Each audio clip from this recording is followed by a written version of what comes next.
এই যে বন্ধুরা, শুনছো? নতুন নতুন রোমান্টিক ভালোবাসার গল্প পেতে শুনতে চাইলে আমাদের সাগর ডায়েরি 2 চ্যানেলটি সাবস্ক্রাইব করে বেল বাটনটি অন করে দিও। লাইক কমেন্ট করতে মোটেও ভুলবে না কিন্তু। আমি ভার্সিটির গেট দিয়ে ভিতরে প্রবেশ করেছিলাম, এমন সময় হঠাৎ একটা মেয়ে আমার সামনে এসে হাঁটু গেড়ে বসলো আর একটা গোলাপ আমার দিকে এগিয়ে দিয়ে বলতে লাগলো, আই লাভ ইউ নীল। তখন নীল মেয়েটাকে কিছু একটা বলতে চাইছিল, কিন্তু তার আগে তার গার্লফ্রেন্ড নীলা কোথা থেকে উড়ে এসে মেয়েটাকে টেনে তুলে গালে ব্যাস কয়েকটা থাপ্পড় বসিয়ে দিয়ে বলতে লাগলো, এই শালি, তোকে এত বড় সাহস কে দিয়েছে আমার ভালোবাসার মানুষকে প্রপোজ করার? এই যে ম্যাডাম, কে আপনি? আর আপনি আমার সঙ্গে এরকম বিহেভিয়ার করছেন কেন? এখনো যে তুই এখানে দাঁড়িয়ে আছিস, এটি কি তোর জন্য যথেষ্ট নয়? দেখুন, কে আপনি তা আমি জানি না, কিন্তু আপনি আমাকে এভাবে অপমান করতে পারেন না। তাছাড়া আমি এখানে কোনো অপরাধ কিছু করছি না। নীলকে আমি পছন্দ করি, তাই তাকে আমি প্রপোজ করেছি। এখানে আপনার সমস্যাটা কোথায়? আর আপনিই বা কে? আমি কে বা কি, আমার পরিচয়, সেই সব কিছু তোর জানার কোনো প্রয়োজন নেই। তুই তোর আব্বার কাছে গিয়ে জিজ্ঞেস করিস আমি কে। তখন নীল বুঝতে পারলো এখানে খারাপ কিছু একটা হতে চলেছে। তাই সে নীলাকে বলতে লাগলো, প্লিজ আপু, আপনি শান্ত হন। শালা কুত্তার বাত্তম চটিয়ে তোর গাল লাল করে দেব। তোকে কতবার বলেছি তুই আমাকে আপু বলবি না, আমাকে নাম ধরে রাখবি। কথাটা শুনে নীল বুঝতে পারলো এখন যদি তার একটা উল্টাপাল্টা কথা বলি তাহলে তার সাথে খারাপ কিছু হয়ে যেতে পারে। তাই সে বলল, আই অ্যাম সরি, আমার ভুল হয়ে গেছে, এবারের মতো ক্ষমা করে দাও। কিন্তু তুমি এই মেয়েটার সঙ্গে এরকম ব্যবহার করো না। এই মেয়েটা না জেনে এসব করেছে। ওরে বাবা, এই মেয়েটার প্রতি তো দেখে তোর দরদ একদম উতলে পড়ছে। তোকে আমি কতবার বলেছি তুই আমাকে ছাড়া অন্য কোনো মেয়েকে ফিরেও তাকাবি না, তাহলে আমি তোর চোখ তুলে মার্বেল বসিয়ে দেব। তখন নীলাকে অনেক বুঝিয়ে সুঝিয়ে বলতে থাকে যে এখানে তার কোনো দোষ নেই, মেয়েটা নিজেই কোথা থেকে উঠে এসে জুড়ে বসেছে। যাই হোক, তারপর নীলাকে কোনোভাবে শান্ত করানো গেল। তখন নীলা নীলকে বলতে থাকে, আচ্ছা ঠিক আছে, আমি তোকে এবারের মতো ক্ষমা করে দিলাম, তবে আমার একটা শর্ত আছে। আজ থেকে ক্লাস করা চলবে না, আমায় নিয়ে ঘুরতে যেতে হবে। কিন্তু এরপর আর নীলা নীলকে কোনো কথা বলার সুযোগই দিল না। সে নিজেই বলতে থাকলো, যদি আর একটাও কথা বলিস তাহলে একদম থাপ্পড় দিয়ে তোর সব কটা দাঁত ফেলে দেব। তোকে আমি কতবার বলেছি আমার মুখের উপর কোনো কথা বলবি না। না, মানে আসলে এটা বলতে চাইছিলাম যে আমি তোর কাছ থেকে কোনো কথা শুনতে চাইনি, আর কোনো এক্সকিউজ শুনতে চাইনি। তুই আমাকে নিয়ে ঘুরতে যাবি। তখন নীল আর নীলাকে কোনো কিছুই বলতে পারেনি। আসলে সে নীলাকে এটাই বলতে চেয়েছিল যে সে আজ ইউনিভার্সিটিতে এসেছে, তার পকেটে কোনো টাকা নেই। নীলাকে ঘুরতে নিয়ে যেতে হলে তার টাকার প্রয়োজন, কিন্তু সে টাকা ছাড়া কিভাবে যাবে? তারপরও নীলাকে কোনো কিছুই বলতে পারলো না। যাই হোক, তারপরও নীলাকে নিয়ে ঘুরতে যেতে হবে, এটাই হলো আসল কথা। সেদিন নীল আর মীরা দুজনে ক্লাস না করে ভার্সিটি থেকে বেরিয়ে পড়ে। তখন নীলা বলে, শোন, আজ আমরা দুজন সারাদিন ঘোরাঘুরি করব, তারপর দুপুর আর রাতে খাবার একসঙ্গে খাবো, আর রাত 10টার দিকে তোকে বাসায় পৌঁছে দেব। কিন্তু আমাদের তো ভার্সিটি ছুটি হয় বিকেল 3টায়। আমি যদি 4:30টার মধ্যে বাসায় যেতে না পারি তাহলে তো আমার বাবা মা টেনশন করবে। সে সব কিছু নিয়ে তোকে চিন্তা করতে হবে না, আমি এক্ষুনি তোর মায়ের নাম্বারে ফোন দিয়ে বলে দিচ্ছি। কথাটা বলা শেষ করতে না করতেই নীলা তার মোবাইলটা বের করে নীলের মায়ের নাম্বারে ফোন দেয়। দুবার রিং হতেই ফোন রিসিভ করলো। আর ফোন রিসিভ করতেই নীলা বলতে থাকলো, আসসালামু আলাইকুম শাশুড়ি মা, কি অবস্থা, কেমন আছেন? আরে, কে আপনি? আমার ছেলে মেয়েকে এখনো বিয়েই করালাম না, আর শাশুড়ি হলাম কবে থেকে? শাশুড়ি মা, শাশুড়ি হওয়ার জন্য ছেলে মেয়েকে বিয়ে করাতে হয় না। আমি আপনার ছেলের হবু বউ বলছি। মানে, এসব কি বলছো তুমি? আমি তো কিছুই বুঝতে পারছি না। কে তুমি? কে তোমার পরিচয়? আর আমার ছেলের সঙ্গেই বা তোমার কিসের সম্পর্ক? আরে শাশুড়ি মা, এত কথা পেঁচাচ্ছেন কেন? আমি তো আপনাকে বললাম যে আমি আপনার ছেলের হবু বউ। আপনার ছেলের সঙ্গে আমার ভালোবাসার সম্পর্ক রয়েছে, আর ভবিষ্যতে আমরা দুজন একে অপরকে বিয়ে করব। আমি আসলেই কিছু বুঝতে পারছি না। তোমার মাথা খারাপ হয়ে গেছে নাকি? নীলা এত বেশি কথা বলা পছন্দ করে না, তাই সে একটু রেগে যাচ্ছিল। কিন্তু হবু শাশুড়ি মায়ের সঙ্গে রাগ দেখানো চলবে না, তাই সে নিজেকে একটু শান্ত করে বলতে লাগলো, দেখুন শাশুড়িমা, আমি আপনাকে যেটা বলার জন্য ফোন করেছি সেটা হলো আমি আর নীল একটু ঘুরতে বেড়াচ্ছি। আমাদের ফিরতে একটু রাত হবে, তাই আপনি যাতে টেনশন না করেন সেটা সকালবেলায় বলে দিলাম। তারপর নীলের মা কিছু বলতে চাইছিল, কিন্তু সেটার সুযোগ না দিয়ে ফোনটা কেটে দিল আর নীলকে বলতে থাকলো, এইবার তো আর তোর টেনশন করার কোনো কারণ, আমি তোমাকে ফোন দিয়ে সব কিছু বলে দিয়েছি। আর তারপরেও যদি বাসায় যাওয়ার পর কোনো কিছু নিয়ে ঝামেলা করে তাহলে তুই আমায় ফোন করবি। আচ্ছা ঠিক আছে। এই কথাটা বলে নীল আর নীলা দুজনে গাড়ি নিয়ে ভার্সিটি থেকে বেরিয়ে পড়ল। তার কারণ হলো নীল এটা খুব ভালো করে জানে যে এখন যে নীলাকে কোনো কিছু বললেও নীলা তা শুনবে না। নীলার মাথায় যেটা আসবে সে সেটাই করবে। অতঃপর তারা দুজনে সারাদিন ঘোরাঘুরি করে রাত প্রায় 11টার মতো হবে বাসার দিকে ফেরে। নীলের বাবা আর মা দুজনে ড্রয়িং রুমে বসে নীলের জন্য অপেক্ষা করছিল। নীল যেই না বাসায় ঢুকলো অমনি তার বাবা রাগী গলায় বলতে থাকলো, এসব কি হচ্ছে নীল? তুমি এত রাত পর্যন্ত কোথায় ছিলে? বাবা মা না মানে আসলে এভাবে তোর চাচ্ছ কেন? কি হয়েছে সেটা আমায় বলো। আর তোমার মা এসব কি বললো? নীল কোনো কথা বলতে পারছে না, কারণ সে তার বাবাকে প্রচণ্ড ভয় পায়। আর নীলা দরজার বাইরে দাঁড়িয়ে দাঁড়িয়ে এসব কিছু শুনছিল। নীল যেহেতু কোনো কথা বলছিল না, তাই নীলা ভেতরে প্রবেশ করে আর নীলের বাবার দিকে তাকিয়ে বলতে থাকে, দেখুন শ্বশুরমশাই, আপনি নিজেকে কোনো কিছু বলবেন না। এখানে তার কোনো দোষ নেই, আমি তাকে নিয়ে বেরিয়েছিলাম। এই মেয়ে, কে তুমি? আর তুমি কি নীলের মায়ের সঙ্গে কথা বলছিলে? হ্যাঁ শ্বশুরমশাই, আপনি একদম ঠিকই বলেছেন। শাশুড়ি মায়ের সঙ্গে আমি নিজেই কথা বলেছিলাম। আর আমি সেই মেয়ে যে আপনার ছেলেকে বিয়ে করতে চলেছি। যাই হোক, যেটা বলার জন্য এসেছি, আপনারা ওকে কিচ্ছু বলবেন না, ওর কোনো দোষ নেই। আমি সত্যি অবাক না হয়ে পারছি না। তুমি একটা মেয়ে মানুষ আর তুমি আমার সঙ্গে এভাবে কথা বলছো? তো কি করব শ্বশুরমশাই, আপনি নিজেই সেটা বলেন।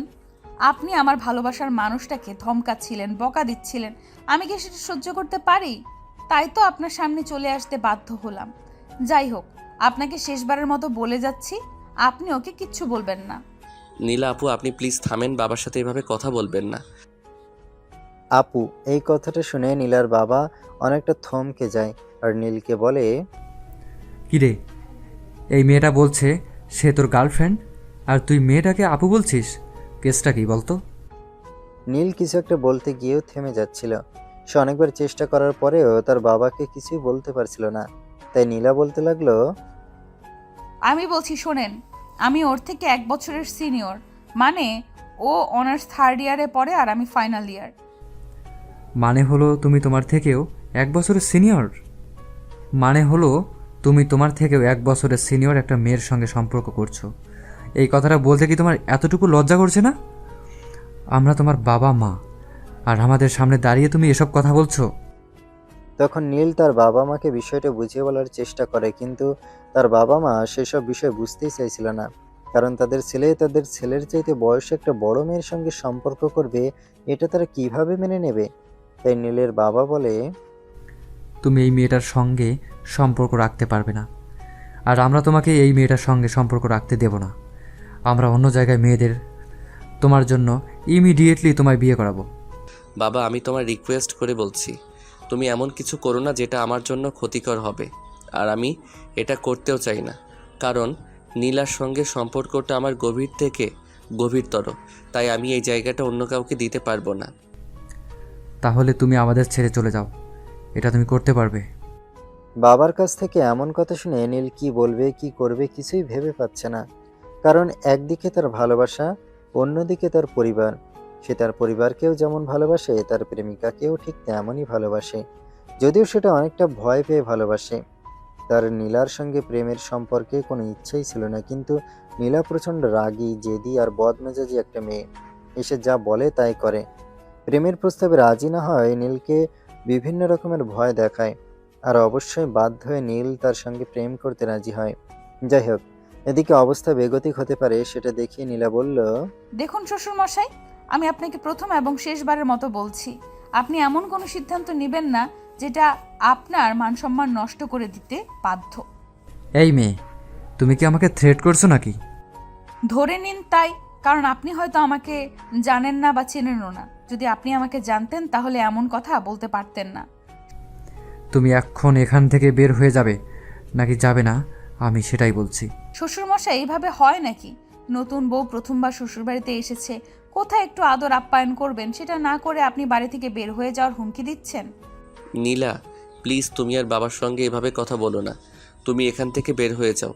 বাবা রেগে গেলে খারাপ কিছু হয়ে যাবে। এই শোন, ভালোবাসলে ভয় পেতে নেই, আর ভয় পেলে ভালোবাসাকে জয় করা যায় না। অবস্থার প্রায় অবনতি হতে যাচ্ছে সেটা দেখতে দেখতে নীল তার মাকে ইশারায় কিছু করতে বলল। তখন তার মা নীলাকে বলল, প্লিজ তুমি এখান থেকে যাও, আমি চাই না তোমার কারণে আমাদের সংসারের কোনো অশান্তি হোক। তারপর নীলা কি যেন মনে করে আর কোনো কথা না বলে সেখান থেকে চলে গেল। তখন নীল নিজের রুমের দিকে যেতে চাইছিল, কিন্তু তার বাবা তাকে সেটা করতে না দিয়ে বলল, এত বড় সাহস তুমি কোথায় পেয়েছো সেটা আমায় বলো। নীল ভয় পেয়ে জড়সড় হয়ে দাঁড়িয়ে আছে। কি বলবে কিছুই ভেবে পাচ্ছে না, কারণ বাবার মুখের উপর কথা বলার স্বভাব তার কোনোদিনই ছিল না। সে এভাবে চুপচাপ দাঁড়িয়ে আছে দেখে তার বাবা আবারও ধমক দিয়ে বলল, কি ব্যাপার, আমি তোমাকে কিছু বলছি, আমার কথা কি তোমার কানে যাচ্ছে না? বাবা না মানে আসলে দেখো, তুমি আমাকে বকাবকি করো আর যাই কিছু করো না কেন, আমাকে আজ সত্যটা বলতেই হবে। অতঃপর নীল তার বাবাকে সমস্ত ঘটনা খুলে বলে। কি থেকে কি হয়েছিল ফিরে যায় সেই 3 বছর আগের ঘটনাতে। সেদিন ছিল ভার্সিটি লাইফে নীলের প্রথম দিন। তার বাবা তাকে ভার্সিটি পর্যন্ত পৌঁছে দিয়ে অফিস চলে গেছিল। সে যে না ভার্সিটি গেট দিয়ে ভিতরে প্রবেশ করতে যাবে, ঠিক তখনই একদল মেয়ে এসে তার সামনে দাঁড়ায় আর বলে, এই ছেলে, কি নাম তোমার? নীল, আমার নাম নীল চৌধুরী। ও যাই হোক, বুঝতে পেরেছি, তুমি এই ভার্সিটিতে নতুন বুঝি। হ্যাঁ আপু, আমি এই ভার্সিটিতে তো নতুন অ্যাডমিশন নিয়েছি, আর আজকে আমার ভার্সিটিতে প্রথম দিন। আমাকে আই লাভ ইউ বলো। এসব আপনি কি বলছেন? আমি আপনাকে আই লাভ ইউ বলতে যাব কেন? আপনাকে আমি চিনি না, জানি না, তাছাড়া আজকের আগে আপনার সঙ্গে কখনো আমার দেখা হয়নি। এই, আমি তোকে এত কথা বলতে বলিনি, আমি শুধু বলেছি আমাকে আই লাভ ইউ বলবে। I am so sorry. যাকে আমি ভালোবাসি না তাকে আমি আই লাভ ইউ বলতে পারবো না। আমি বুঝতে পেরেছি, তোকে সোজা কথায় কাজ হবে না, তোর থেকে জোর করে আদায় করে নিতে হবে। কথাটা বলা শেষ করার আগেই নীলা নীলের কলার চেপে ধরে, তার ঠোঁটের সাথে ঠোঁট মিলিয়ে বেশ কিছুক্ষণ চেপে ধরে রাখে। এদিকে নীল নিজেকে চড়ানোর জন্য প্রাণপণ চেষ্টা করছিল, কিন্তু মেয়েটার শরীরে এত পরিমাণ শক্তি ছিল যেটা নীলের জানা ছিল না। সে কোনোভাবেই নীলার বাঁধন থেকে নিজেকে মুক্ত করতে পারছিল না। অবশেষে যখন নীলা নিজের থেকে নীলকে ছেড়ে দিল, নীল ছাড়া পেয়ে গলা কাটা মুরগির মতো ছটফট করতে করতে বলল, এই যে ম্যাডাম, আপনি কি মাথায় সমস্যা আছে নাকি? আমি সেটাই বুঝতে পারছি না। আপনি এটা আমার সঙ্গে কি করলেন? একটা অপরিচিত ছেলেকে কিস করতে আপনার রুচিতে বাঁধলো না? এখন তো আমি তোকে শুধু কিস করতে বলেছি, আর তুই যদি এই মুহূর্তে আমায় আই লাভ ইউ না বলিস তাহলে আমি তোকে রুমে নিয়ে যেতে বাধ্য হব। আসলেই আপনার মাথায় সমস্যা আছে। আপনার বাবা মাকে বলুন যত দ্রুত সম্ভব আপনার ট্রিটমেন্ট করাতে, তা না হলে হয়তো খারাপ কিছু হয়ে যেতে পারে। কথাটা বলেই নীল সেখান থেকে চলে যেতে চাইছিল, কিন্তু নীলা তাকে সেটা করতে না দিয়ে তার হাত ধরে টান দিয়ে আবার দাঁড় করালো, আর তার গালে একটা ভালোবাসার পরশ এঁকে দিয়ে বলতে লাগলো, শেষবারের মতো বলছি, বল আমায় আই লাভ ইউ। আমি কেন আপনাকে আই লাভ ইউ বলবো? আপনি সেই কারণটা বলবেন প্লিজ। কারণ আমি তো অপরিচিত কাউকে এভাবে বললেই আই লাভ ইউ বলে দিতে পারি না। কেন বলবি, এর মানেটা কি? আমি যে তোকে কিছু কথা বলছি, এই কথাটা কি তোর কানে যাচ্ছে না নাকি? হ্যাঁ, আমি শুনেছি আপনি বলছেন আপনাকে আই লাভ ইউ বলতে, কিন্তু কেন? আমি বলেছি তাই বলবি। আই লাভ ইউ, বল আই লাভ ইউ। আমি বলবো না আপনাকে আই লাভ ইউ। কি করবেন আপনি? শালার তো দেখি বুকে অনেক সাহস আছে, তুই জানিস আমাকে? আমি চাইলে তোকে এই মুহূর্তে ভার্সিটি থেকে বের করে দিতে পারি। তখন নীলা নীলকে প্রচণ্ড রকমের ভয় দেখাতে থাকে। সে যদি এনাকে আই লাভ ইউ না বলে তাহলে নাকি সে কোনোভাবেই লিখে এই ভার্সিটিতে পড়াশোনা করতে দেবে না। এরপর থেকে প্রতিদিন নীলকে নীলা এভাবে বিরক্ত করতে থাকতো। একটা সময় নীল খুব বিরক্ত হয়ে গেছিল এসব কিছুর উপর। একটা সময় নীল আর সব বিরক্ত মেনে নিতে পারছিল না। প্রতিদিন এসব বিরক্ত তার উপর আবার ট্রেট দেওয়া ভার্সিটিতে সে নীল আর একটুও শান্তি পেত না। তাই একদিন নীলাকে বলে, আচ্ছা, আপনি এভাবে বিরক্ত করে কি পাচ্ছেন? আমি সেটাই তো বুঝতে পারছি না। কেন এভাবে আমার পিছনে পড়ে আছেন? বলেছি তো একবার আমাকে আই লাভ ইউ বল, তাহলে তোকে আমি চিরজীবনের জন্য মুক্তি দিয়ে দেব।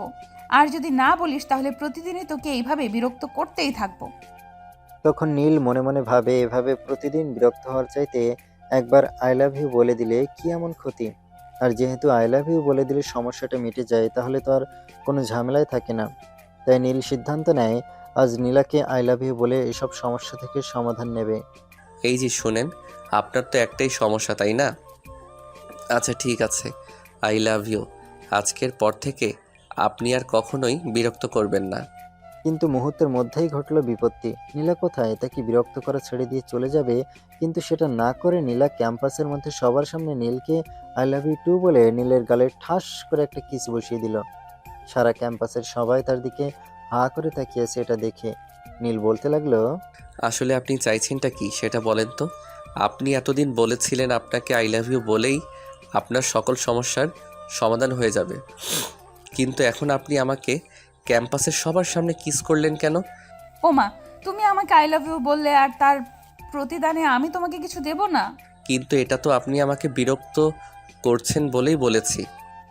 বলেছো তো, সেটাই মেনে নাও। আজ থেকে আমরা গার্লফ্রেন্ড বয়ফ্রেন্ড। আজ থেকে তোমার উপর শুধু আমার অধিকার রয়েছে। আর যদি কখনো তোমার আশপাশে কোনো মেয়েকে ঘুরঘুর করতে দেখি, তাহলে ওই মেয়ের হাড্ডি গুঁড়ো করে হাতে তুলে দিব। নীলের মাথা প্রচণ্ড খারাপ হয়ে যায়। সে কি করবে কিছুই বুঝতে পারছে না। একদিকে নীলার থ্রেট, অন্যদিকে এসব ফাজলামো। এরপর থেকে শুরু হয় নীলার নতুন একে বিরক্ত করা। আজ ওকে ঘুরতে নিয়ে যাও, কাল ওকে খেতে নিয়ে যাও, আজ তার সঙ্গে সময় কাটাও, কাল তার সঙ্গে সময় কাটাও। এসব করতে করতে এই 3টা বছর কেটে গেল। এইসব কিছু শোনার পর নীলের বাবা তাকে বলে, তোমাকে আর এখানে পড়াশোনা করতে হবে না, এখন থেকে তোমার পড়াশোনা বন্ধ। কিন্তু পাপা, পড়াশোনা না করলে আমি কি করব, কিভাবে চলবো, আর কিভাবে কি করব? দেখো, আমার কিন্তু যথেষ্ট অর্থ সম্পদ রয়েছে, তোমাকে পড়াশোনা করে চাকরি বাকরি করতে হবে সেরকম কোনো কথা নেই। আমার যা সম্পদ আছে তা দিয়ে তুমি বসে খেলেও ফুরোবে না। কিন্তু বাবা, তাই বলে আমি পড়াশোনাটা ছেড়ে দেব? আমার মুখের উপর কথা বলা আমি একদমই পছন্দ করি না, সেটা জানো তুমি। তখন নীল তার বাবার মুখের উপর আর কোনো কথাই বলল না। চুপচাপ মুখ বন্ধ করে সেখান থেকে নিজের রুমে চলে গেল। আর মনে মনে ভাবতে থাকলো কি থেকে কি হয়ে গেল। তখন রাত প্রায় 12টার মতো হবে বাজে। নীলা নীলকে একটার পর একটা ফোন দিয়েই যাচ্ছিল, কিন্তু নীলের ফোনটা তার বাবা নিয়ে নিয়েছিল। তাই নীলের ফোন কেউ রিসিভ করছিল না। তাই নীলা নীলদের বাড়ির ল্যান্ডলাইনে ফোন করে, আর সেই ফোনটা রিসিভ করে নীলের মা। আসসালামু আলাইকুম, কে বলছো? আমি নীলা বলছি। আমি আপনার ছেলেকে সে কখন থেকে ফোন দিয়ে যাচ্ছি, আপনার ছেলে আমার ফোন তুলছে না কেন? আমার ছেলে তোমার ফোন তুলবে না, আর আমি চাইবো আজকের পর থেকে তুমি আমার ছেলেকে কোনো রকম কোনো বিরক্ত না করাও, কারণ তার বাবা চায় না সে তোমার সঙ্গে সম্পর্ক রাখুক। দেখুন, আপনারা কি চাইলেন না চাইলেন তাতে আমার কি যায় আসে? তুমি আমাদের ছেলের সঙ্গে সম্পর্ক রাখবে, আর তাতে আমাদের কী যায় আসে? হ্যাঁ তাই তো, আপনি যখন আমার শ্বশুর মশাইয়ের সঙ্গে সম্পর্ক করেছিলেন তখন কি আমরা কোনো বাধা দিয়েছিলাম? তুমি কোন বিষয়টার সঙ্গে কোন বিষয়টা তুলনা করছো কিছু বুঝতে পারছো তো?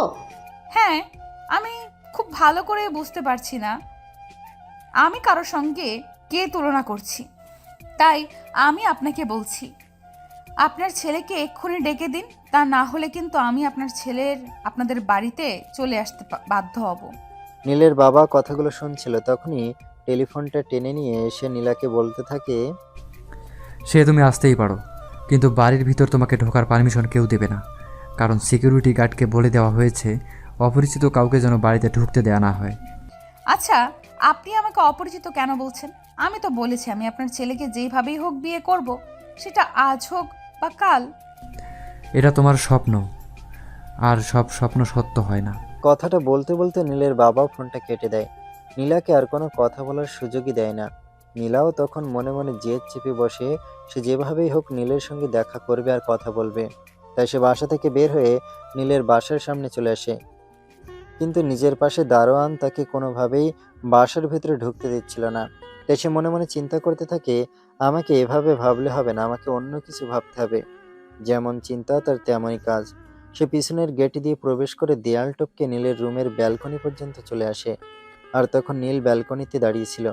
সে নীলাকে সেখানে দেখে অনেকটা চমকে যায়। কি ব্যাপার নীলা, তুমি এখানে কিভাবে আসলে? আমার বাবা তো বলেছে আমি তোমাকে কোনো দিন আমাদের বাড়িতে ঢুকতেই দেবে না। তোমার বাবা আমাকে বাড়িতে ঢুকতে দেবে না, তাই বলে কি আমি বাড়িতে ঢুকবো না এমনটা হবে নাকি? আমি দেয়াল টপকে তোমার কাছে চলে এসেছি। নীলা প্লিজ আমাকে ভুলে যাও। যে সম্পর্ক আমার বাবা মা মেনে নেবে না সেই সম্পর্ক আমি কন্টিনিউ করতে পারবো না। তোমায় আমি ভালোবেসেছি, ভুলে যাওয়ার জন্য নয়। তুমি তোমার বাবা মাকে ভয় পেতে পারো, কিন্তু আমি তোমার বাবা মাকে কোনো ভয় পাই না। নীলা প্লিজ তুমি বোঝার চেষ্টা করো। আমার বাবা মার বিরুদ্ধে গিয়ে কিছু করা আমার পক্ষে সম্ভব নয়। তোমাকে কিছুই করতে হবে না, এখন শুধু তুমি আমার সাথে বাইরে চলো।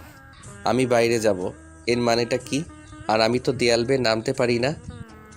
আল্লাহ, তুমি ছেলে না মেয়ে আমি কিছুই বুঝতে পারছি না।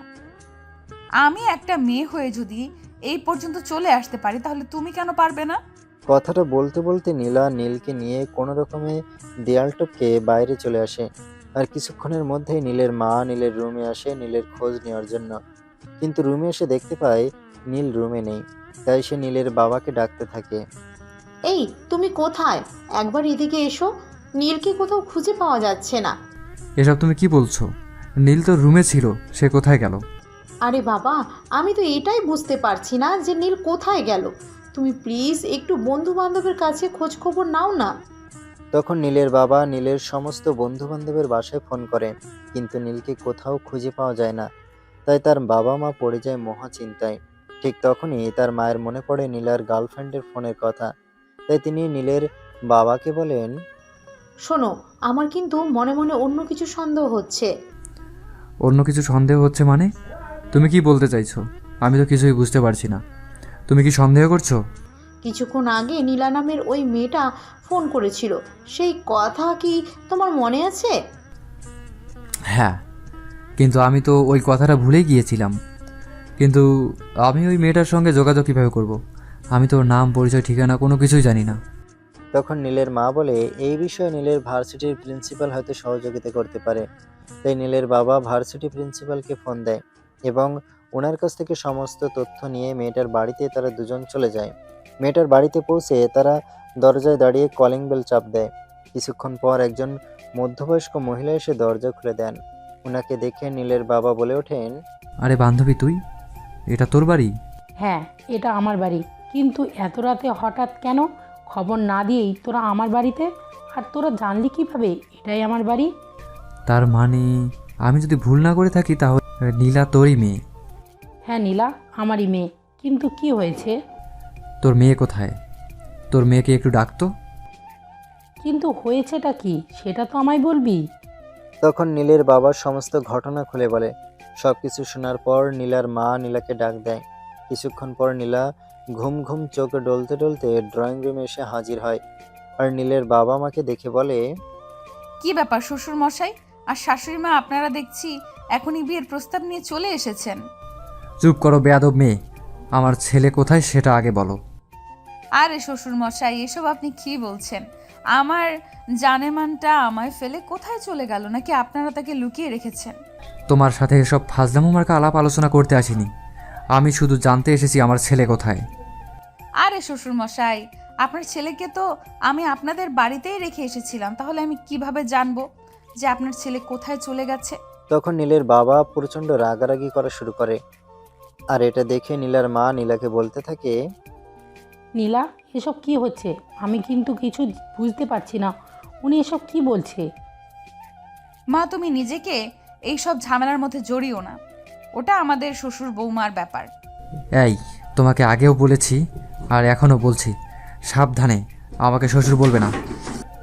আমি তোমার শ্বশুর নই। আচ্ছা ঠিক আছে, কোনো সমস্যা নেই আশরাফ সাহেব। আপনাকে শ্বশুর বললে যদি আপনার কোনো সমস্যা হয়, তাহলে আমি আপনাকে নাম ধরে ডাকতেও প্রস্তুত। এমন কথা শুনে নীলের বাবা প্রচণ্ড পরিমাণে রেগে যায়। আর নীলাকে যা ইচ্ছে তাই বলতে থাকে। আর বলতে থাকে, ওনার ছেলেকে যদি নীলা 1 ঘন্টার মধ্যে বের করে না দেয় তাহলে নীলার নামে এফআইআর করবে। এমন কথা শুনে নীলা বলে, দেখুন, আপনার যা ইচ্ছে আপনি তাই করে নিতে পারেন। I don't care. আর আমার ভালোবাসার কাছে যদি কোনো কিছু হয়ে যায় তাহলে আমি কিন্তু আপনাকে ছেড়ে কথা বলবো না, বলে দিলাম। তোমার সাহস দেখে আমি অবাক না হয়ে পারছি না। আমার ছেলে মিসিং আর তুমি আমাকে থ্রেট করছো? হ্যাঁ করছি, কারণ আমি নীলকে আপনাদের বাড়িতে রেখে এসেছিলাম। তখন নীলার মা নীলাকে অনেক বুঝিয়ে সুঝিয়ে বলতে থাকে নীলা যদি কোনো কিছু করে থাকে তাহলে সেটা বলতে, কিন্তু নীলা কোনোভাবেই সেই সব কিছু স্বীকার করছিল না। তাই অবশেষে বাধ্য হয়ে নীলের বাবা সেখান থেকে চলে যায়। নীলের বাবা চলে যাওয়ার পর নীলার মা নীলাকে জিজ্ঞাসা করে, নীলা, বিষয়টা কি বলবে আমায়? বিষয় কিছুই না, নীল আমার কাছেই আছে। নীল তোমার কাছেই আছে, কিন্তু তাহলে তুমি ওদেরকে বললে না কেন? আমার ইচ্ছে হয়নি তাই আমি বলিনি, আর আমি আশা করব এই বিষয়ে তুমি আমার বিপক্ষে যাবে না। কথাটা বলতে বলতে নীলার রুমে চলে যায়। আর রুমে আসতে নীল তাকে বলে কথাটা বলতে বলতে নীলার রুমে চলে যায়। আর রুমে আসতে নীল তাকে বলে, তুমি আমার বাবা মায়ের সঙ্গে মিথ্যে কথা কেন বললে? তুমি জানো আমার বাবা মা আমাকে নিয়ে কতটা টেনশন করে? তোমার বাবা মা তোমাকে নিয়ে কতটা টেনশন করে সেই সব কিছু আমি জানি না, আর জানতেও চাই না। আমি শুধু একটা কথাই জানি যে আমি তোমায় ভালোবাসি আর তোমাকে শুধু আমার করেই রাখতে চাই। আচ্ছা ঠিক আছে, সেটা না হয় বুঝলাম, কিন্তু তাই বলে তুমি আমার বাবা মাকে এভাবে টেনশন দেবে? এই শোনো, এখন ওইসব কিছু ভাবার সময় নাই। আজ আমরা দুইজন এখানেই থাকছি, আর আগামীকাল আমরা দুজনে বিয়ে করব। মানে এসব কি বলছো তুমি? আমরা আগামীকালকেই বিয়ে করব? হ্যাঁ, আমরা আগামীকালকেই বিয়ে করব। কেন, আমাকে বিয়ে করতে তোমার সমস্যা আছে নাকি? তখন নীল নীলার কথার কোনো উত্তর দেয় না। সে চুপচাপ সেখানে দাঁড়িয়ে থাকে এবং মনে মনে চিন্তা করতে থাকে সে যদি বাবা মার অবাধ্য হয়ে নীলাকে বিয়ে করে তার পরিণাম কি হবে। নীল এভাবে আনমনা হয়ে বিষয়টা নিয়ে চিন্তা করেছিল। এমন সময় নীলা তাকে বলে, কি ব্যাপার নীল, কি হয়েছে? তুমি এভাবে আনমনা হয়ে কি চিন্তা করছো? না কিছু নয়, কিন্তু এখন তো আমার খুব ঘুম পেয়েছে, আমি ঘুমাবো। বিছানা পাতা আছে, শুয়ে পড়লেই তো পারো, এত কথা বলার কি আছে? আমি বিছানায় ঘুমালে তুমি কোথায় ঘুমাবে? কেন, তোমার বুকের ওপর? কথাটা বলেই আর এক মুহূর্ত দেরি না করে বিছানায় শুয়ে দেয় এবং তার বুকে মাথা রেখে ঘুমিয়ে পড়ে। অপরদিকে নীলের কিছুতেই ঘুম আসছে না, কারণ সে জীবনে প্রথমবার কোনো মেয়ে মানুষকে জড়িয়ে ধরে শুয়ে আছে। তার কারণ হলো সেই ছোটবেলা থেকে অভ্যস্ত। রাত প্রায় ৩টার মতো হবে বাজে তখন নীলার ঘুম ভাঙে। নীলা চোখ মেলে তাকিয়ে দেখে নীল তখন ঘুমায়নি। তাই সে নীলকে জিজ্ঞাসা করে, কি ব্যাপার নীল, তুমি এখনো ঘুমাওনি কেন? আসলে আমি সব সময় একা ঘুমাতে অভ্যস্ত, কাউকে সঙ্গে নিয়ে ঘুমানোর অভ্যাস আমার নেই, তাই ঘুম আসছিল না। তুমি আমাকে অন্য কেউ কেন বলছো? আমি তো তোমার বউ হতে চলেছি, আর বউকে তো বুকের উপর নিয়ে ঘুমাতে হয়, এটাই নিয়ম। আচ্ছা ঠিক আছে, তুমি ঘুমাও, আমি ঘুমিয়ে যাব। কথাটা বলেই নীল নীলার মাথায় হাত বুলিয়ে দিতে থাকলো। নীলা ঘুমিয়ে পড়লো, কিন্তু তার চোখে কিছুতেই ঘুম আসছে না। সে বারবার শুধু মনে মনে একটাই চিন্তা করছে, বাবা মায়ের অমতে বাবা মাকে না জানিয়ে নীলাকে বিয়ে করাটা কি ঠিক হবে? এভাবে দেখতে দেখতে কখন যে রাত পেরিয়ে সকাল হয়ে গেল সেটা তার খেয়ালই ছিল না। সকাল প্রায় ৮টার মতো হবে বাজে। নীলা তখন ঘুম থেকে ওঠে। নীলা ঘুম থেকে উঠে দেখে নীল তখনও চোখ মেলে তাকিয়েছে। নীলা নীলকে বলে, কি ব্যাপার নীল, কি হয়েছে তোমার? বলো আমায়। আসলে আমি একটা বিষয় নিয়ে চিন্তা করছিলাম আর কি। তুমি কোনো বিষয় নিয়ে চিন্তা করছো? বলো তো আমায়। দেখো, বাবা মাকে না জানিয়ে বিয়ে করাটা কি ঠিক হবে? তখন নীলা নীলকে সবটা বুঝিয়ে বলে। সে নীলকে বলে, বাবা মা আজ না হোক কাল মেনে নিবেই, কিন্তু ভালোবাসার মানুষকে জীবন একবার হারিয়ে ফেলে তাকে আর কখনোই ফিরে পাওয়া যাবে না। ভালোবাসা জীবনে একবারই আসে, আরও ভালোবাসার মানুষটাকে হারিয়ে ফেলে দ্বিতীয়বার কাউকে ভালোবাসা যায় না। তাই নীলা মনে করে ভালোবাসাটাকে আগে প্রাধান্য দেওয়া উচিত, কারণ বাবা মায়েরা সন্তানের হাজারটা ভুল ক্ষমা করতে প্রস্তুত, কিন্তু ভালোবাসা পরবর্তীতে ফিরে আসতে অক্ষম। তখন নীল বলে, আচ্ছা ঠিক আছে, তুমি যেটা ভালো মনে করো। হ্যাঁ, তুমি আমার উপর নিশ্চিত থাকো, আমি কখনো এমন কিছু করব না যেটা আমাদের জন্য ভালো হবে না। অতঃপর দেখতে দেখতে দিনটা কেটে গেল। তখন বিকেলে প্রায় ৩টার মতো হবে বাজে।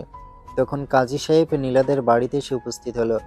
ইতিমধ্যে নীল নীলা দুজনেই তৈরি হয়ে বসে আছে। যদিও তাদের বিয়েটা আনুষ্ঠানিকভাবে হচ্ছে না, কিন্তু তারা তাদের সাজগোজের কোনো কমতি রাখেনি। দুজন অনেক সুন্দর করে সেজেগুজে বসে কাজী সাহেবের জন্য অপেক্ষা করেছিল। কাজী সাহেব আসতেই নীলা নীলকে বলে, নিচে চলো, এবার কাজী সাহেব চলে এসেছেন। এবার আমাদের বিয়ের কাজ সম্পূর্ণ করতে হবে। নীলা, আমার মনে হয় এই বিষয়টি আরও একবার একটু ভেবে দেখা দরকার ছিল। তুমি আমাকে বিয়ে করবে কিনা সেটাই বলো, আমি আর কোনো কথা শুনতে চাইছি না। কথাটা বলতে বলতে নীলকে নিয়ে টানতে টানতে ড্রয়িং রুমে চলে গেল। নীলের তখন আর কিছুই করার ছিল না, কারণ সে খুব ভালো করেই জানে যে এখন যদি সে অমত পোষণ করে তাহলে নীলা হয়তো তার সঙ্গে খারাপ কিছু একটা করে বসবে। তবে একটা কথা, নীলা মেয়ে হিসেবে খারাপ সেরকমটাও কিন্তু নয়। শুধু সমস্যা হচ্ছে একটাই, নীলা নীলের চাইতে বয়সে একটু বড়। তাই নীল মনে মনে ভাবলো, যাই হোক বিয়েটা করেই ফেলি, তারপর যেটা হওয়ার না হয় হবে। কথাগুলো দাঁড়িয়ে দাঁড়িয়ে ভাবছিল নীল। তখনই নীলা বলে, কি ব্যাপার, তুমি এসব কি চিন্তা করছো? তোমাকে তো বললাম চিন্তা করার কিছুই নেই, যা হওয়ার তাই হবে। অতঃপর নীল আর কোনো কথা বলেনি। তাদের বিয়েটা হয়েই গেল। বিয়ের সমস্ত কাজ শেষ হলে কাজী সাহেব বাসা থেকে বের হয়ে গেলেন। আর কিছুক্ষণের মধ্যে নীলের বাবা মা সেখানে এসে উপস্থিত হলো। এই, নীল কোথায়? তুমি বেরিয়ে এসো। কি ব্যাপার শ্বশুরমশাই, এভাবে চেঁচামেচি করছেন কেন? এটা ভদ্রলোকের বাড়ি, এখানে ভদ্রভাবে কথা বলুন। তোমার ভদ্রতার খেতায় আগুন। তোমাকে আমি তখন জিজ্ঞাসা করেছিলাম আমার ছেলে কোথায়, কিন্তু তুমি তখন আমার কথার কোনো উত্তর দাওনি। তখন নীলের বাবা রাগত স্বরে বলতে থাকে, তখন তো তুমি বললে আমার ছেলের সঙ্গে তোমার কোনো যোগাযোগ নেই, তাহলে আমার ছেলে এখন তোমাদের বাড়িতে কিভাবে? হ্যাঁ বলেছিলাম, কিন্তু তারপরেই আমি অনেক কষ্ট করে আপনার ছেলেকে খুঁজে আমাদের বাড়িতে নিয়ে এসেছি। আর একটা সুখবর আছে, সেটা হলো আমি আপনার ছেলেকে বিয়েটাও করে ফেলেছি। এই মেয়ে, এসব কি বলছো তুমি? তুমি আমার ছেলেকে বিয়ে করে ফেলেছো মানে? তুমি কি বোঝাতে যাচ্ছ? আমি যতদূর জানি আমার ছেলের এত বড় সাহস হওয়ার কথা নয়। তখন নীল নিজেও এসে সেখানে উপস্থিত হয়। আর তাকে দেখে তার বাবা বলতে থাকে, এই নীল, তুই এখানে আসলি কিভাবে? তখন নীল কিছু বলতে চাইছিল, কিন্তু নীলা তাকে বাধা দিয়ে বলতে লাগলো, দেখুন শ্বশুরমশাই, আমি তো আপনাকে আগেই বলেছি নীলকে এখানে আমি নিয়ে এসেছি, তাই এসব প্রশ্ন ওকে না করে আমায় করুন। আমাদের বাবা ছেলের মধ্যে তুমি কেন আসছো সেটাই তো বুঝতে পারছি না। তুমি এত বড় দুঃসাহস কোথায় পেয়েছো? কারণ আমি আপনার ছেলের বিয়ে করাবো, আর আপনার ছেলের সম্পূর্ণ বিষয়ে কথা বলার অধিকার, রাইট আমার রয়েছে। নীল, এক্ষুনি তুই আমার সঙ্গে চল। আরে শ্বশুরমশাই, সেসব বললে হবে নাকি? আজ আমি আপনার ছেলের সঙ্গে বাসর করব, রোম্যান্স করব, সেটা তো আপনার বাড়িতে গেলে পসিবল হবে না। তাই আমি আমার বাড়ি থেকেই কাজটা সম্পূর্ণ করতে চাই, তারপর না হয় আপনাদের বাড়ি যাওয়া যাবে। এই, তুমি এসব কি বলছো? এসব কিছুই হবে না। আমি এক্ষুনি আমার ছেলেকে নিয়ে বাড়িতে চলে যাব। আগে না শ্বশুরমশাই, সেটা কোনোভাবেই হবে না, কারণ এখন আমার বিয়ে করা বর, আপনার চাইতে এখন তার উপর আমার অধিকার বেশি। কথাটা বলেই নীলা সেখানে আর এক মুহূর্ত দাঁড়ালো না। নীলের হাত ধরে সেখান থেকে নিয়ে সোজা নিজের রুমে চলে গেল। নীল রুমে গিয়ে নীলাকে বলতে লাগলো, নীলা, চলো না আমাদের বাসায় চলে যাই। আমি তোমাদের এখানে থাকলে আমার বাবা খুব কষ্ট পাবে, আর বাবা কষ্ট পাক সেটা আমি চাই না। দেখো, তাদের কষ্টটা সাময়িক, তারা কিছুদিন পর এই কষ্টগুলো ভুলে আমাকে মেনে নেবে, তারপর আমাকে তোমাদের বাড়িতে নিয়ে যাবে। আমি বললাম তুমি মিলিয়ে নিও। নীলা, তুমি আমার বাবাকে চেনো না। আমার বাবা প্রচণ্ড রাগী, সে কখনো সিদ্ধান্তের বাইরে কোনো কিছু করে না। উফ, তুমি এত টেনশন কেন নিচ্ছ? আমি তো সেটাই বুঝতে পারছি না। আমি তো বলেছি তোমার বাবা আমাদের মেনে নেবেন। অতঃপর নীল আর নীলা দুজনে কেউই এই বিষয়ে আর কোনো কথা বলে না। এদিকে নীলার ডেকোরেশনের লোক বলে রেখেছিল তার ঘরটা সুন্দর করে সাজিয়ে দেওয়ার জন্য। কিছুক্ষণের মধ্যেই ডেকোরেশনের লোক এসে নীলার ঘরটা সুন্দর করে সাজিয়ে দেয়। তখন নীলকে বলে, এবার চলো। এখন আবার কোথায় যাব? বিয়ে তো শেষ হয়েই গেল। আরে হাদারাম, বিয়ে শেষ হয়েছে তো কি হয়েছে? বিয়ের পরের যে কার্যক্রম চলছে সেগুলো কি হবে না নাকি? আবার কিসের কার্যক্রম? কোন কার্যক্রমের কথা তুমি বলছো? আমি তো কিছুই বুঝতে পারছি না, একটু ক্লিয়ারলি বলবে আমায়? তোমাকে ওসব কিচ্ছু বুঝতে হবে না, তুমি রুমে চলো, তারপর আমি নিজেই তোমায় বুঝিয়ে দিচ্ছি। তখন নীল আর কোনো কথা না বলে চুপচাপ রুমের ভেতরে প্রবেশ করে। আর নীলার সঙ্গে সঙ্গে রুমের ভেতর প্রবেশ করে দরজাটা লাগিয়ে দেয়। সেটা দেখে নীল বলে, কি ব্যাপার নীলা, কি হয়েছে? তুমি দরজা বন্ধ করেছো কেন? তো তোমার কি মনে হচ্ছে আমি রুমের দরজা খুলে রেখে সবাইকে দেখাই আমরা রুমের ভেতর কি করছি না করছি? হ্যাঁ, না মানে আমি আসলে বলতে চাইছিলাম আমরা তো এখন ঘুমাবো, কারণ এখন অনেক রাত হয়েছে। যদি তুমি একটা বেশি কথা বলো তাহলে কিন্তু একটা চট দিয়ে তোমার সব কটা দাঁত ফেলে দিব বলে দিলাম। একদম বেশি কথা বলবে না, চুপচাপ আমি যেটা করছি সেটা করতে দাও। আরে বাবা ঠিক আছে, সেটা না হয় বুঝলাম, কিন্তু তাই বলে রুমের দরজা কেন বন্ধ করতে হবে? নীলের এমন কথা শুনে তো নীলা পড়ে গেল মহা বিপদে। কারণ এই ছেলেকে সে কি করে বুঝাবে বাসর রাতে দরজা বন্ধ রাখতে হয়। তাছাড়া তারা নববিবাহিত দম্পতি, তাদের রুমের দরজা তো বন্ধই থাকবে। সেটা নীলকে কোনোভাবেই বোঝানো যাচ্ছে না। তাই নীলা আর নিজের রাগ সামলাতে না পেরে নীলকে বলে, আমি তোমার সঙ্গে এই মুহূর্তে রোম্যান্স করব, সেটা কি তোমার জানা নেই? ও আচ্ছা, এতক্ষণে বুঝতে পেরেছি, কিন্তু আমি তো ওইসবের কোনো কিছুই জানি না। তাহলে কিভাবে কি করব? আল্লাহ তুমি রক্ষা করো আমায়, তুমি আমাকে কোন বোকার পাল্লায় এনে ফেললে। আরে নীলা, কি হয়েছে? তুমি এভাবে বিড়বিড় করে কি বলছো? আমায় কিছু বললে স্পষ্ট করে বলো না। আমি তো এসব আস্তে আস্তে কথা বুঝতে পারি না। বলছি আমায় উদ্ধার করতে। কথাটা বলতে বলতে নীলা তার দাঁতের দাঁত চেপে নিজেকে কোনোরকম কন্ট্রোল করে নেয়। তারপর সে আর এক মুহূর্ত দেরি না করে নীলের হাত ধরে টান দিয়ে বিছানার উপর ফেলে দেয়। সেটা দেখে নীল বলতে থাকে, আর এইসব তুমি কি করছো? তুমি আমাকে ধাক্কা দিয়ে ফেলে দিলে কেন? আমি তো এই মুহূর্তে ব্যথা পেতে পারতাম, তখন তুমি কি করতে? এই তুমি এত বেশি কথা বলো কেন? তুমি এত বেশি কথা বলো না তো, আমি যেটা বলছি আমায় সেটা করতে দাও। কথাটা বলেই নীলা আর এক মুহূর্ত দেরি না করে নীলের বুকের উপর উঠে বসে। এটা দেখে নীল অনেক ভয় পেয়ে যায় আর নীলাকে বলতে থাকে, আরে কি করছো কি তুমি এসব? তুমি কি আমায় মেরে ফেলবে নাকি? তুমি আমার বুকের উপর উঠে বসেছো কেন? আমার তো নিঃশ্বাস নিতে কষ্ট হচ্ছে। আরে এটা তুমি কি বলছো? আমি তোমায় মেরে ফেলবো কেন? ভালোবেসে বিয়ে করেছি মেরে ফেলার জন্য নাকি? এখন আমি তোমায় আদর করব। আরে নীলা, আমার বুকের উপর থেকে নামো তো। আমার তো নিঃশ্বাস নিতে খুবই কষ্ট হচ্ছে। আমার মনে হচ্ছে আমি এক্ষুনি দম বন্ধ হয়ে মারা যাব। আরে আমি থাকতে তুমি মারা যাবে এমনটাও হয় নাকি? আমি তোমাকে মরে যেতে দেবই না, আমি আমার ভালোবাসায় তোমাকে আটকে রাখবো। কথাটা বলতে বলতে নীলা নীলের শরীরের বিভিন্ন অংশে হাত দিতে থাকলো আর তার ঠোঁটে ভালোবাসার উষ্ণতায় উষ্ণিত করতে লাগলো। এভাবে নীলা নীলকে আদর করেই যাচ্ছিল। তখন নীল বলতে থাকে, আরে এসব কি করছো তুমি আমার সঙ্গে? তুমি যদি আমার সঙ্গে এভাবে এসব কিছু করতে থাকো তাহলে তো আমি নিজেকে কন্ট্রোল রাখতে পারবো না। মন চাইবে তোমাকে খুব কাছে পেতে। কেন তোমার কি মনে হচ্ছে আমি তোমার থেকে দূরে দূরে থাকার জন্য তোমায় বিয়ে করেছি? কিন্তু আমি তো ওইসব কিছু করতেই পারি না, ইনফ্যাক্ট বুঝিও না।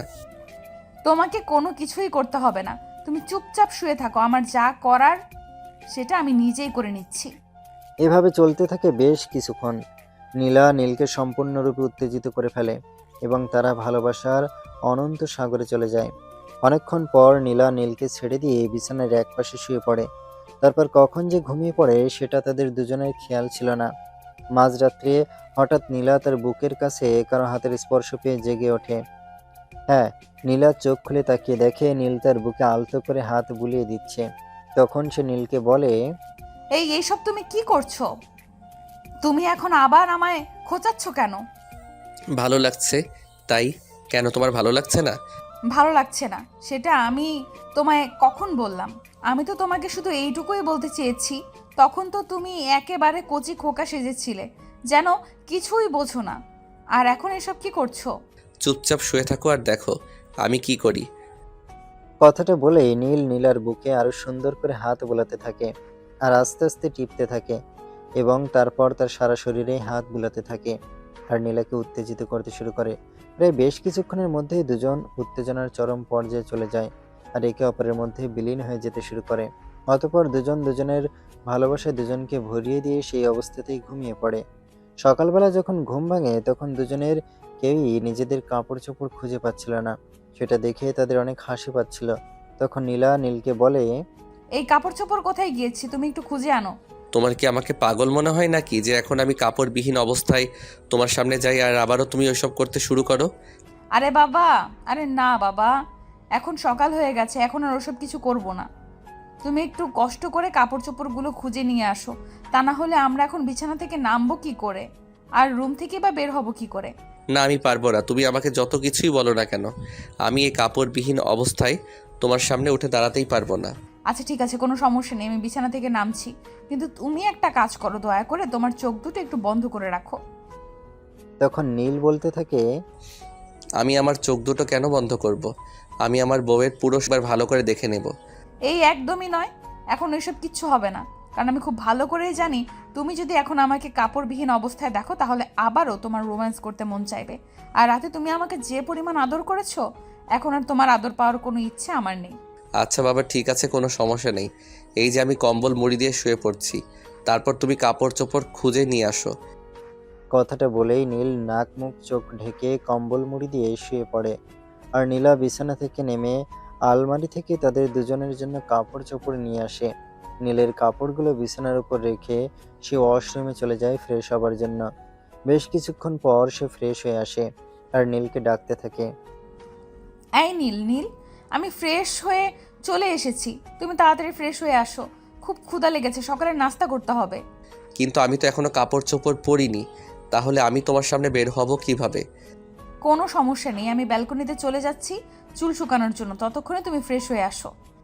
কথাটা বলে নীলা ব্যালকনিতে চলে যায় চুল শুকানোর জন্য।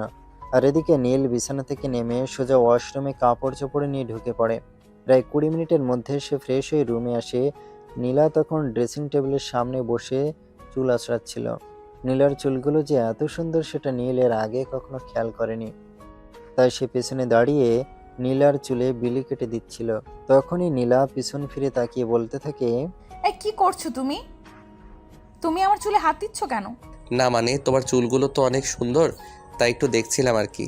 যাই হোক, খোলা চুলে তোমায় দারুণ লাগে। তুমি কি আবার নতুন করে আমায় ইমপ্রেস করার চেষ্টা করছো নাকি? যদি করেও থাকি তাহলে তো নিজের বউকেই করছি, অন্য কাউকে তো আর করছি না। তাহলে এখানে এত অবাক হওয়ার কি আছে? হয়েছে, আমি খুব ভালোভাবেই বুঝতে পেরেছি সাহেব, এখন আর আমাকে পামপট্টি মারার কোনো প্রয়োজন নেই। তাড়াতাড়ি নিচে চলুন, নাস্তা করতে হবে। কথাটা বলতে বলতে নীলা নীলকে নিচে চলে যায় নাস্তা করাবার জন্য। নাস্তার টেবিলে বসতে নীলার মা নীলাকে বলে, নীলা, তুমি আমার একমাত্র মেয়ে হও, তোমাকে কখনোই আমি শাসন করিনি আর কোনো কাজে বাধাও দেইনি, কিন্তু আজ তোমাকে একটা কথা বলবো। মা, এত হেয়ালি করো না তো। হেয়ালি করে কথা বলা আমার একদমই পছন্দ নয়। কি বলবে স্পষ্ট ভাষায় বলো। হঠাৎ তুমি এরকম কথা কেন বলছো বলো তো? নীলা, শুধু উনি নন, আমিও বলছি চলো আজ বাড়ি ফেরা যাক। তারপর যদি তোমার বাবা কোনো মিসবিহেভ করে? সেটা না হয় পরে দেখা যাবে, কিন্তু আমার মনে হয় এই মুহূর্তে বাড়িতে প্রয়োজন। তাছাড়া আমরা যখন ভুল একটা করেই ফেলেছি তখন মিসবিহেভ তো করতেই পারে, এখানে তো আশ্চর্য হওয়ার কিছুই নেই। অতঃপর নীল আর নীলার মা দুজনেই নীলাকে অনেক বোঝাতে থাকে। অবশেষে নীলা শ্বশুরবাড়ি ফিরে যাওয়ার জন্য প্রস্তুতি নেয় এবং তাদের দুজনে বাড়ি থেকে বের হয়ে শ্বশুরবাড়ির উদ্দেশ্যে রওনা দেয়। প্রায় ঘন্টাখানেকের মতো লাগে সেখানে পৌঁছাতে। বাড়িতে পৌঁছেই নীলা দরজার সামনে দাঁড়িয়ে কলিং বেল চাপ দেয়। কিছুক্ষণের মধ্যেই তার শ্বশুরমশাই এসে দরজা খুলে দেয় আর তাদের দুজনকে দেখে বলতে থাকে, কী ব্যাপার, কি হয়েছে? তোমরা এখানে কেন? তোমাদেরকে বলেছিলাম আমার বাড়ি আসার কোনো প্রয়োজন নেই, তারপরও কেন এসেছো?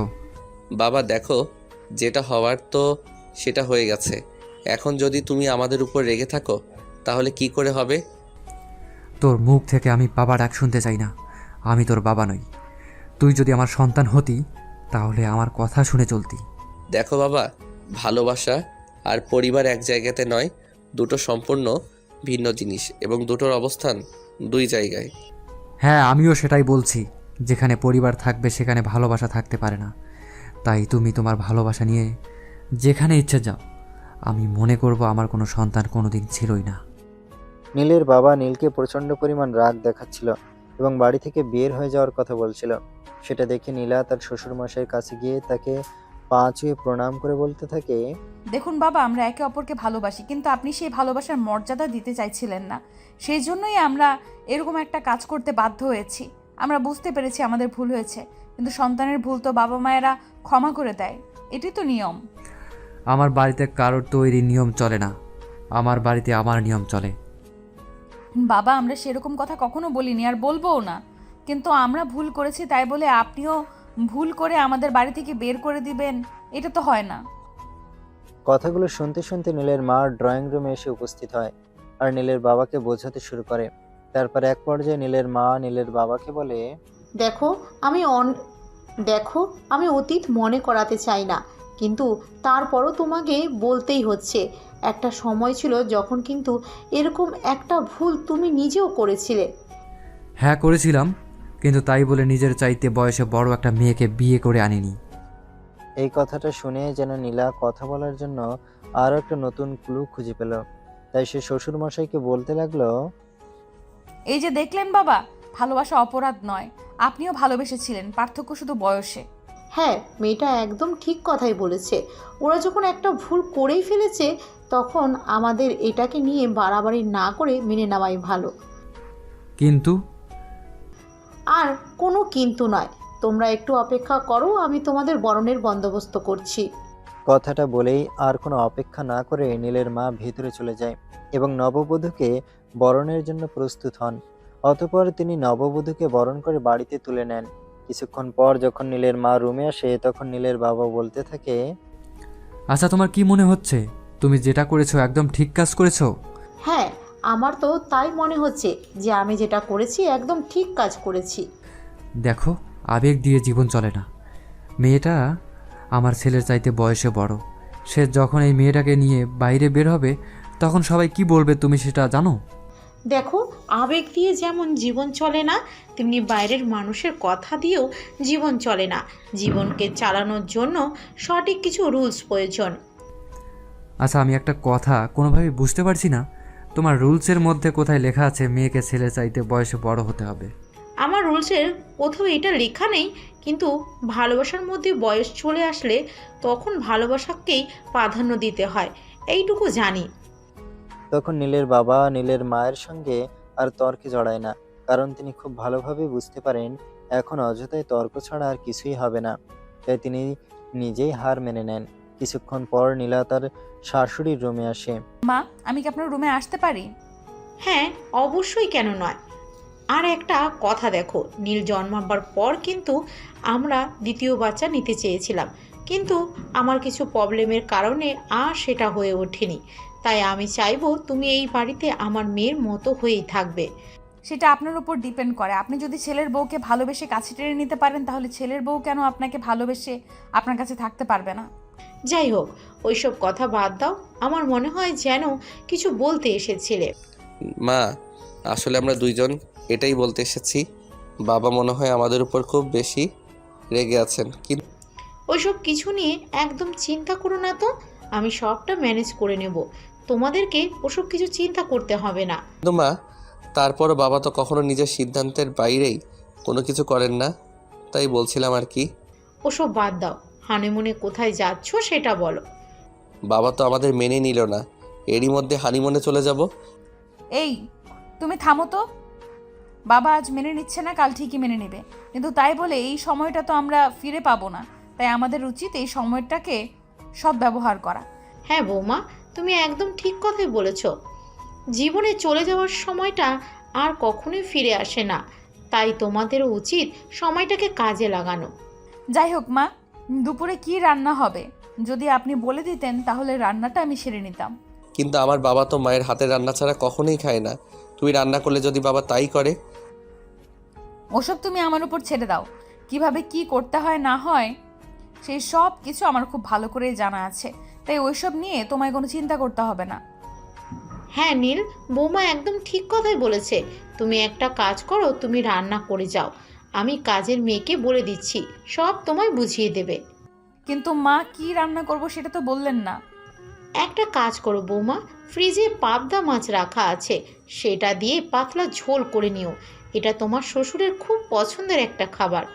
আর গরুর মাংসের কষা করো, সঙ্গে একটু তালের পায়েস করে নিও। ব্যাস, এইটুকুতেই হয়ে যাবে। শাশুড়ি মায়ের কাছ থেকে কথাগুলো শুনতে শুনতে নীলা রান্নাঘরে চলে যায় এবং কাজের মেয়ের সহযোগিতা নিয়ে সমস্ত রান্না সে একাই কমপ্লিট করে ফেলে এবং খুব অল্প সময়ের মধ্যেই। দুপুরের খাবার সময় যখন সবাই ডাইনিং টেবিলে এসে বসেছিল, কিন্তু নীলের বাবাকে কোথাও খুঁজে পাওয়া যাচ্ছিল না। তাই নীলা তার শাশুড়ি মাকে জিজ্ঞাসা করে, কি ব্যাপার মা, বাবাকে তো কোথাও দেখা যাচ্ছে না, বাবা কোথায় গেল? ওনাকে তো আমি দেখেছিলাম নিজের রুমের মধ্যে বসে রয়েছেন। তুমি একবার গিয়ে একটু দেখে এসো না। হ্যাঁ, আমি যাচ্ছি। কথাটা বলে নীলা আর এক মুহূর্ত দেরি না করে শ্বশুরমশাইয়ের রুমে চলে যায়। সেখানে গিয়ে দেখতে পান তার শ্বশুরমশাই রাগী চেহারা নিয়ে বসে আছে। তখন নীলা তার শ্বশুরমশাইকে অনেক বুঝিয়ে বাজিয়ে টেবিলে নিয়ে আসে। আর সবাই একসঙ্গে দুপুরের খাবারটা শেষ করে খাওয়া শেষ হলে নীল তার বাবাকে বলে, বাবা, তোমার নতুন বৌমার সাথে রান্না কেমন হয়েছে? এই রান্নাটা বৌমা করেছে? আমি তো ভেবেছিলাম কোনো রেস্টুরেন্ট থেকে আনা হয়েছে। না, এই সবগুলো রান্না তোমার বৌমা নিজের হাতে করেছে। ও তাই নাকি? তাহলে তো রান্নার হাত পাকা আছে বলতে হয়, কারণ সবগুলো খাবারই খুব টেস্টি ছিল। হ্যাঁ বাবা, এখন তুমি বলো, যদি তুমি আমাদেরকে মেনে নাও তাহলে তো এই খাবারের টেস্টগুলো তুমি মিস করবে, তাই না? তোমরা কি কোনোভাবে আমাকে ইমোশনাল করার চেষ্টা করছো নাকি? তুমি যে কি বলো না বাবা, তোমাকে ইমোশনাল করার চেষ্টা করব কেন? আমরা তো যেটা সত্যি সেটাই বলছি। তুমি বলো, নীলার হাতের রান্না ভালো নয়? না, সেটা তো আমি বলবো না, কারণ আমি কখনোই মিথ্যে কথা বলা বা শোনা কোনোটাই পছন্দ করি না। যাই হোক, এখন সবার খাওয়া দাওয়া শেষ হয়ে গেছে, যে যার রুমে যাওয়ার বিশ্রাম নাও। আর হ্যাঁ বৌমা, তোমাকে একটা কথা বলে দিচ্ছি, রাতের রান্নাটা কিন্তু আমি নিজেই করে নেব, তোমাকে কোনো কষ্ট করতে হবে না। সেটা বললে হয় নাকি? এতদিন আমি ছিলাম না তাই আপনি করেছেন, এখন আমি চলে এসেছি তাই আপনাকে আর কোনো কষ্ট করতে হবে না। হ্যাঁ, তোমার বৌমা একদমই ঠিক কথাই বলেছে। বৌমা যখন চলে এসেছে তখন তোমাকে আর কোনো কষ্ট করতে হবে না, কিন্তু আমাকে তো সারা জীবন ঘোরার মতো করে যেতেই হবে। সেরকম কেন হবে বাবা?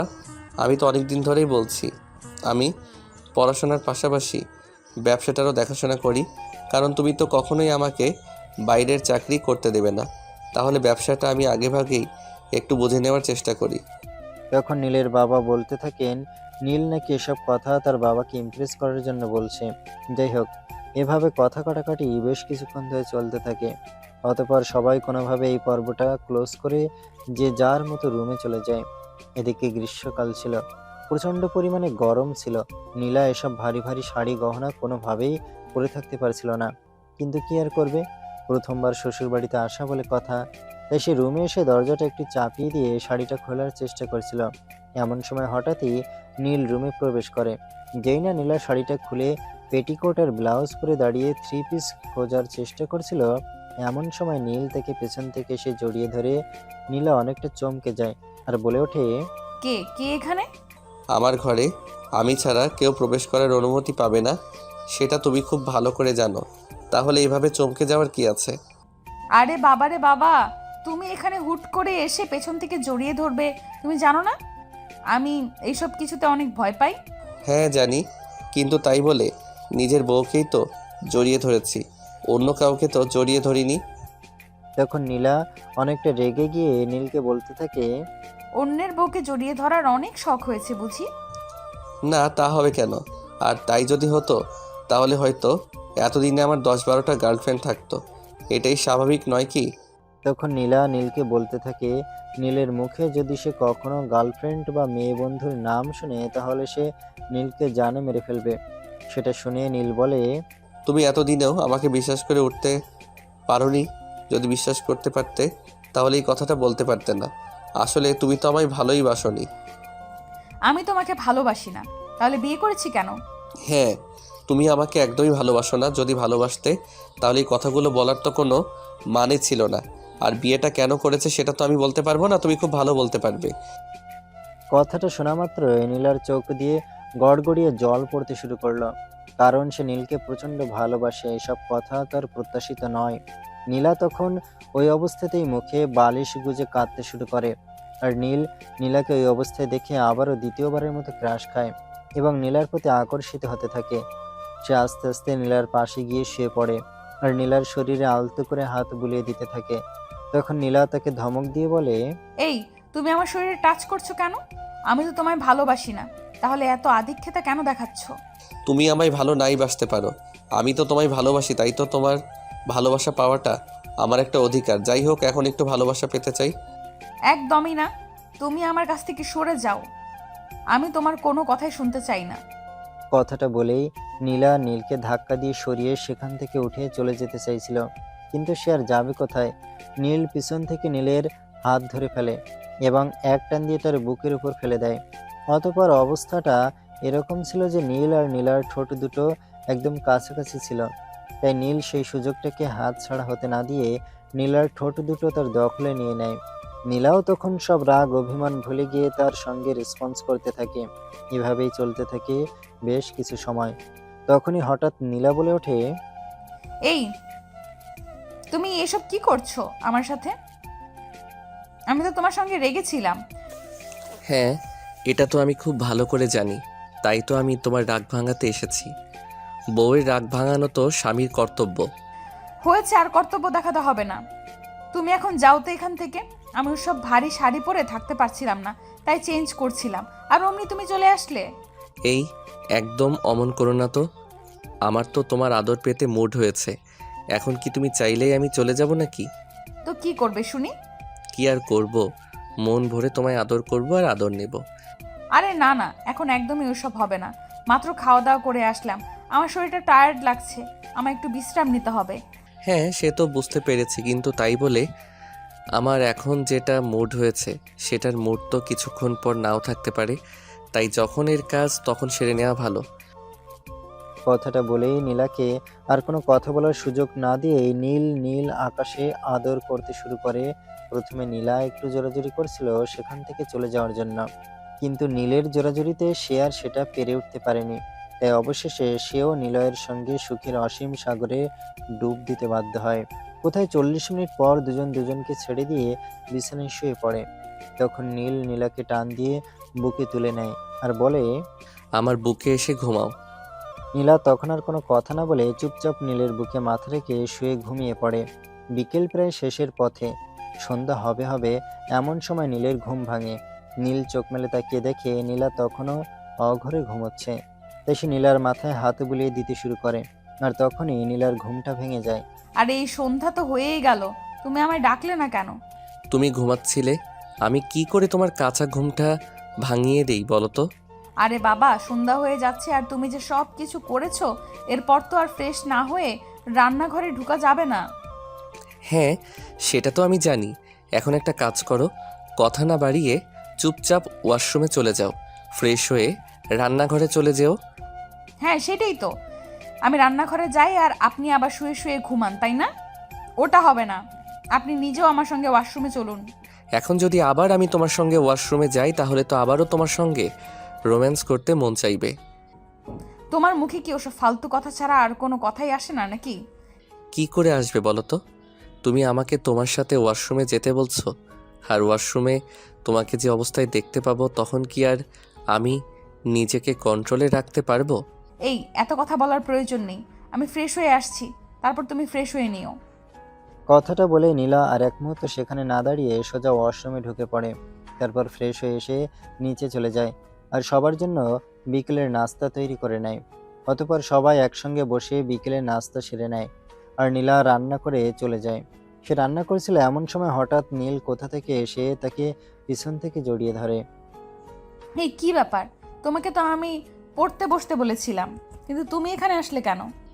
আমি কি করব সেটা তুমি নিজেই বলো না বউ। রান্না করে আর আমি কিভাবে বইয়ে মন বসাবো? নীলা তখন রেগে গিয়ে পিছনে ফিরে তাকায় আর হাতে থাকা খুন্তিটা নীলের দিকে তাক করে বলে, তুমি এক্ষুনি গিয়ে পড়তে বসবে নাকি এটা তোমার শরীরে লাগাবো? আরে বাবা, এত রাগ কেন দেখাচ্ছ? যাচ্ছি তো, সামান্য একটা বিষয় নিয়ে এত রাগ দেখানোর কি আছে?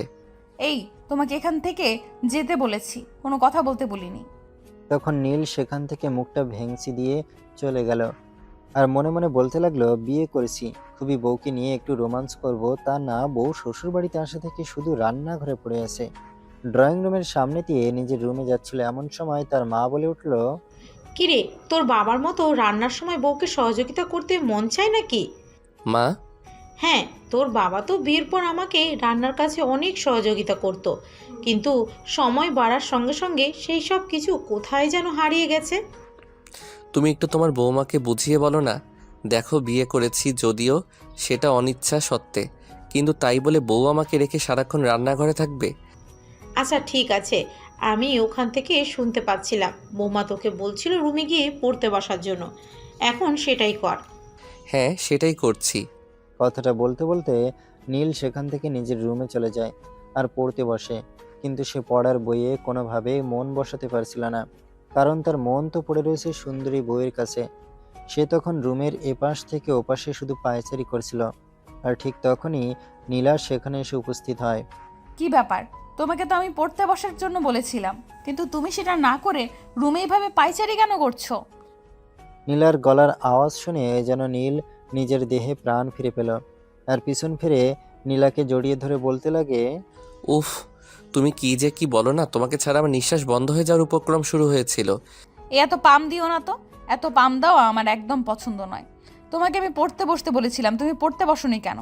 কি করব মাই ডিয়ার সুইটহার্ট, আমি তো পড়তে বসেছিলাম, কিন্তু পড়ার বইয়ে আমি কোনোভাবেই মন বসাতে পারছিলাম না, তাই তো তোমার জন্য অপেক্ষা করছিলাম। যাই হোক, তুমি চলে এসেছো, ভালোই করেছো। এখন আর একদম রুমের বাইরে যাবে না। হ্যাঁ সেইটাই তো, তোমার কথা মতোই তো সব কিছু হবে, তাই না? আরে বাবা, এখন আমি তোমার বিয়ে করার পর আমার কথা মতো সব কিছু হবে না তো কি হবে, সেটা তুমি নিজেই বলো না। তুমি এখন পড়তে বসবে কি বসবে না আমি সেটাই জিজ্ঞেস করছি, কারণ আমি জানতাম তুমি এসে পড়তে বসবে না, তাই দেখতে এসেছিলাম। যদি তুমি আমার পাশে বসে থাকো তাহলে আমি পড়তে বসতে পারবো, অন্যথায় আমি একা একা পড়তে পারবো না। ও তাই নাকি?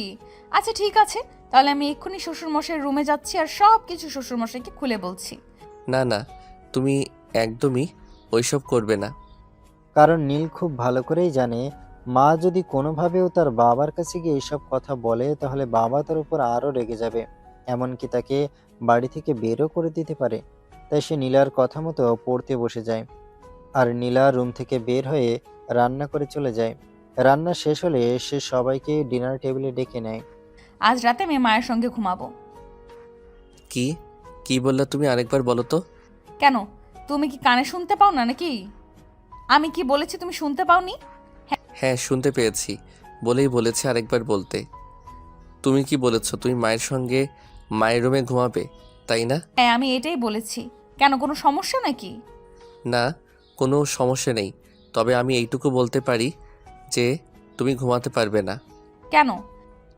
এটা খুবই সিম্পল একটা বিষয়, কারণ আমার বাবা কখনো আমার মাকে ছাড়া আলাদা রুমে ঘুমায় না, আর সেখানে তুমি কিভাবে মায়ের সঙ্গে ঘুমাবে সেটাই বলো। হ্যাঁ এটাই তো স্বাভাবিক, হাজব্যান্ড ওয়াইফ একই রুমে ঘুমাবে। হ্যাঁ, আমি তো সেটার কথাই বলছি, তাহলে তুমি সেখানে ঘুমাবে কিভাবে? মনে মনে। কথাটা বলেই উচ্চ শব্দে হেসে উঠল নীলা। তারপর খাবার টেবিলে আর কেউ কি কোনো কথা বলল না। এদিকে খাওয়া দাওয়া শেষ হলে যে যার মতো নিজের রুমে চলে গেল। আর নীলা রুমে আসতে না আসতে নীল বলল, এই যে ম্যাডাম, আপনি আমার রুমে এসেছেন কেন? মানে কি? আমার কি অন্য রুমে থাকার কথা ছিল নাকি? হ্যাঁ, আপনি তো নিজেই বলেছিলেন যে আপনি মায়ের রুমে ঘুমাবেন, তাহলে আপনি মনে হয় ভুল করে আমার রুমে চলে এসেছেন, তাই না? আচ্ছা ঠিক আছে, কোনো প্রবলেম নেই, আপনি মায়ের রুমে চলে যান। আরে তখন তো আমি এমনিতেই কথাটা মজা করে বলেছিলাম, তো তাই বলে কি আমাকে মায়ের রুমেই ঘুমাতে হবে নাকি? বলতে পেরেছো যখন, তখন করতে পারবে না কেন? যাও, তুই মায়ের সঙ্গে ঘুমাও, আমার সঙ্গে তোমাকে ঘুমাতে হবে না, আমি একা একাই ঘুমাতে পারবো। আরে আমি তখন মজা করে বললাম, আর তুমি দেখছি বিষয়টাকে সিরিয়াসলি নিয়ে নিলে। তো কি করব? আমি সব সময় কি সব কিছু নিয়ে মজা করা, তো কি করব আমি সব সময় কি সব কিছু নিয়ে মজা করা চলে নাকি? আমি বিয়ে করেছি, বউ নিয়ে থাকবো, ফিরবো, ঘুরবো। সেখানে আমার বউ কিনা বলে আমাকে রেখে তার শাশুড়ি মায়ের সঙ্গে ঘুমাবে, এটাও মেনে নেওয়া যায় নাকি? তার বাবা, আমার ভুল হয়ে গেছে, আই এম সো সরি, এইবারের মতো ক্ষমা করে দাও। আজকের পর আর কখনোই এরকম ভুল হবে না। এভাবে বললে হবে না, কান ধরে বলতে হবে। ওকে, এই তো আমি কান ধরে বলছি, আর কখনো এরকম ভুল হবে না। তুমি আমায় এবারের মতো ক্ষমা করে দাও। আমি তোমায় ক্ষমা করতেই পারি, তবে শুধুমাত্র একটা শর্তে। আবার শর্ত? আচ্ছা ঠিক আছে, তুমি বলো কি শর্ত। আর সারা রাত আমায় আদর করতে হবে, একটু ঘুমানো চলবে না। তোমার মাথাটা দেখছি আসলেই খারাপ হয়ে গেছে। বিয়ের পর তো আর তোমার মাথা মুন্ডু বলতে কোনো কিছুই নেই, সারাক্ষণ শুধু বউ আর আদর, এই দুটো জিনিসই মাথায় ঘুরপাক খাচ্ছে। তাহলে তোমার কি ইচ্ছা তুমি নিজেই সেটা বলো না। আমি কি করলে তুমি খুশি থাকবে? কিছুই না, এখন চুপচাপ বিছানায় চলো আর ঘুমোতে দাও, প্রচণ্ড ঘুম পেয়েছে, ঘুমোতে হবে। তুমি ঘুমাবে তাই না? আচ্ছা ঠিক আছে চলো, তারপর দেখাচ্ছি মজা। কথাটা বলে নীল আর এক মুহূর্ত দেরি না করে ঘরের দরজাটা লাগিয়ে দেয় আর নীলাকে নিয়ে বিছানায় চলে যায়। সে যেই না নীলার শরীরে হাত দিতে যাচ্ছিল এমন সময় নীলা বলে ওঠে, কি করছো তুমি? তোমাকে না বলেছি এখন এইসব কিছু হবে না, প্রচণ্ড ঘুম পেয়েছে, আমায় ঘুমাতে হবে, তারপরও তুমি আমার শরীরে হাত দিচ্ছ কেন? দেখো, শরীরটা তোমার ছিল, কিন্তু শুধুমাত্র বিয়ের আগে। বিয়ের পরে সম্পূর্ণ শরীরটাই শুধুমাত্র আমার হয়ে গেছে, আর এটার উপর শুধুমাত্র আমারই অধিকার রয়েছে। তাই আমি তোমার কোনো কথাই শুনতে চাই না। কথাটা বলে নীল আর কোনো দেরি না করে নীলার শরীর থেকে কাপড় সরাতে শুরু করে। নীলা তখন বাধা দিচ্ছিল, কিন্তু নীল সেসব বাধার তোয়াক্কা করে না। তাই তো সে তার মতো তার কাজ করেই যাচ্ছে। এটা দেখে নীলা বলতে লাগলো, আর এইসব তুমি কি করছো? তুমি তো দেখছি এখন জোর করে আমার কাছ থেকে সব কিছু আদায় করে নেবে। যদি স্বেচ্ছায় আমার কথায় রাজি না হও, তাহলে তো আমাকে জোর করেই আদায় করে নিতে হবে। আর একটা কথা মনে রেখো, বউকে কিন্তু কখনো ধর্ষণ হয় না। তাই তুমি চাইলেও কিন্তু আমার নামে কারো কাছে বিচার দিতে পারবে না, কিংবা কোনো ব্যবস্থা নিতেও পারবে না। হ্যাঁ, সেটাই তো তুমি পেয়েছো, তোমার একমাত্র প্লাস পয়েন্ট, যেটা দিয়ে তুমি আমায় আটকাতে পারো। যখন বুঝতেই পারো তখন আর উল্টামি করো কেন?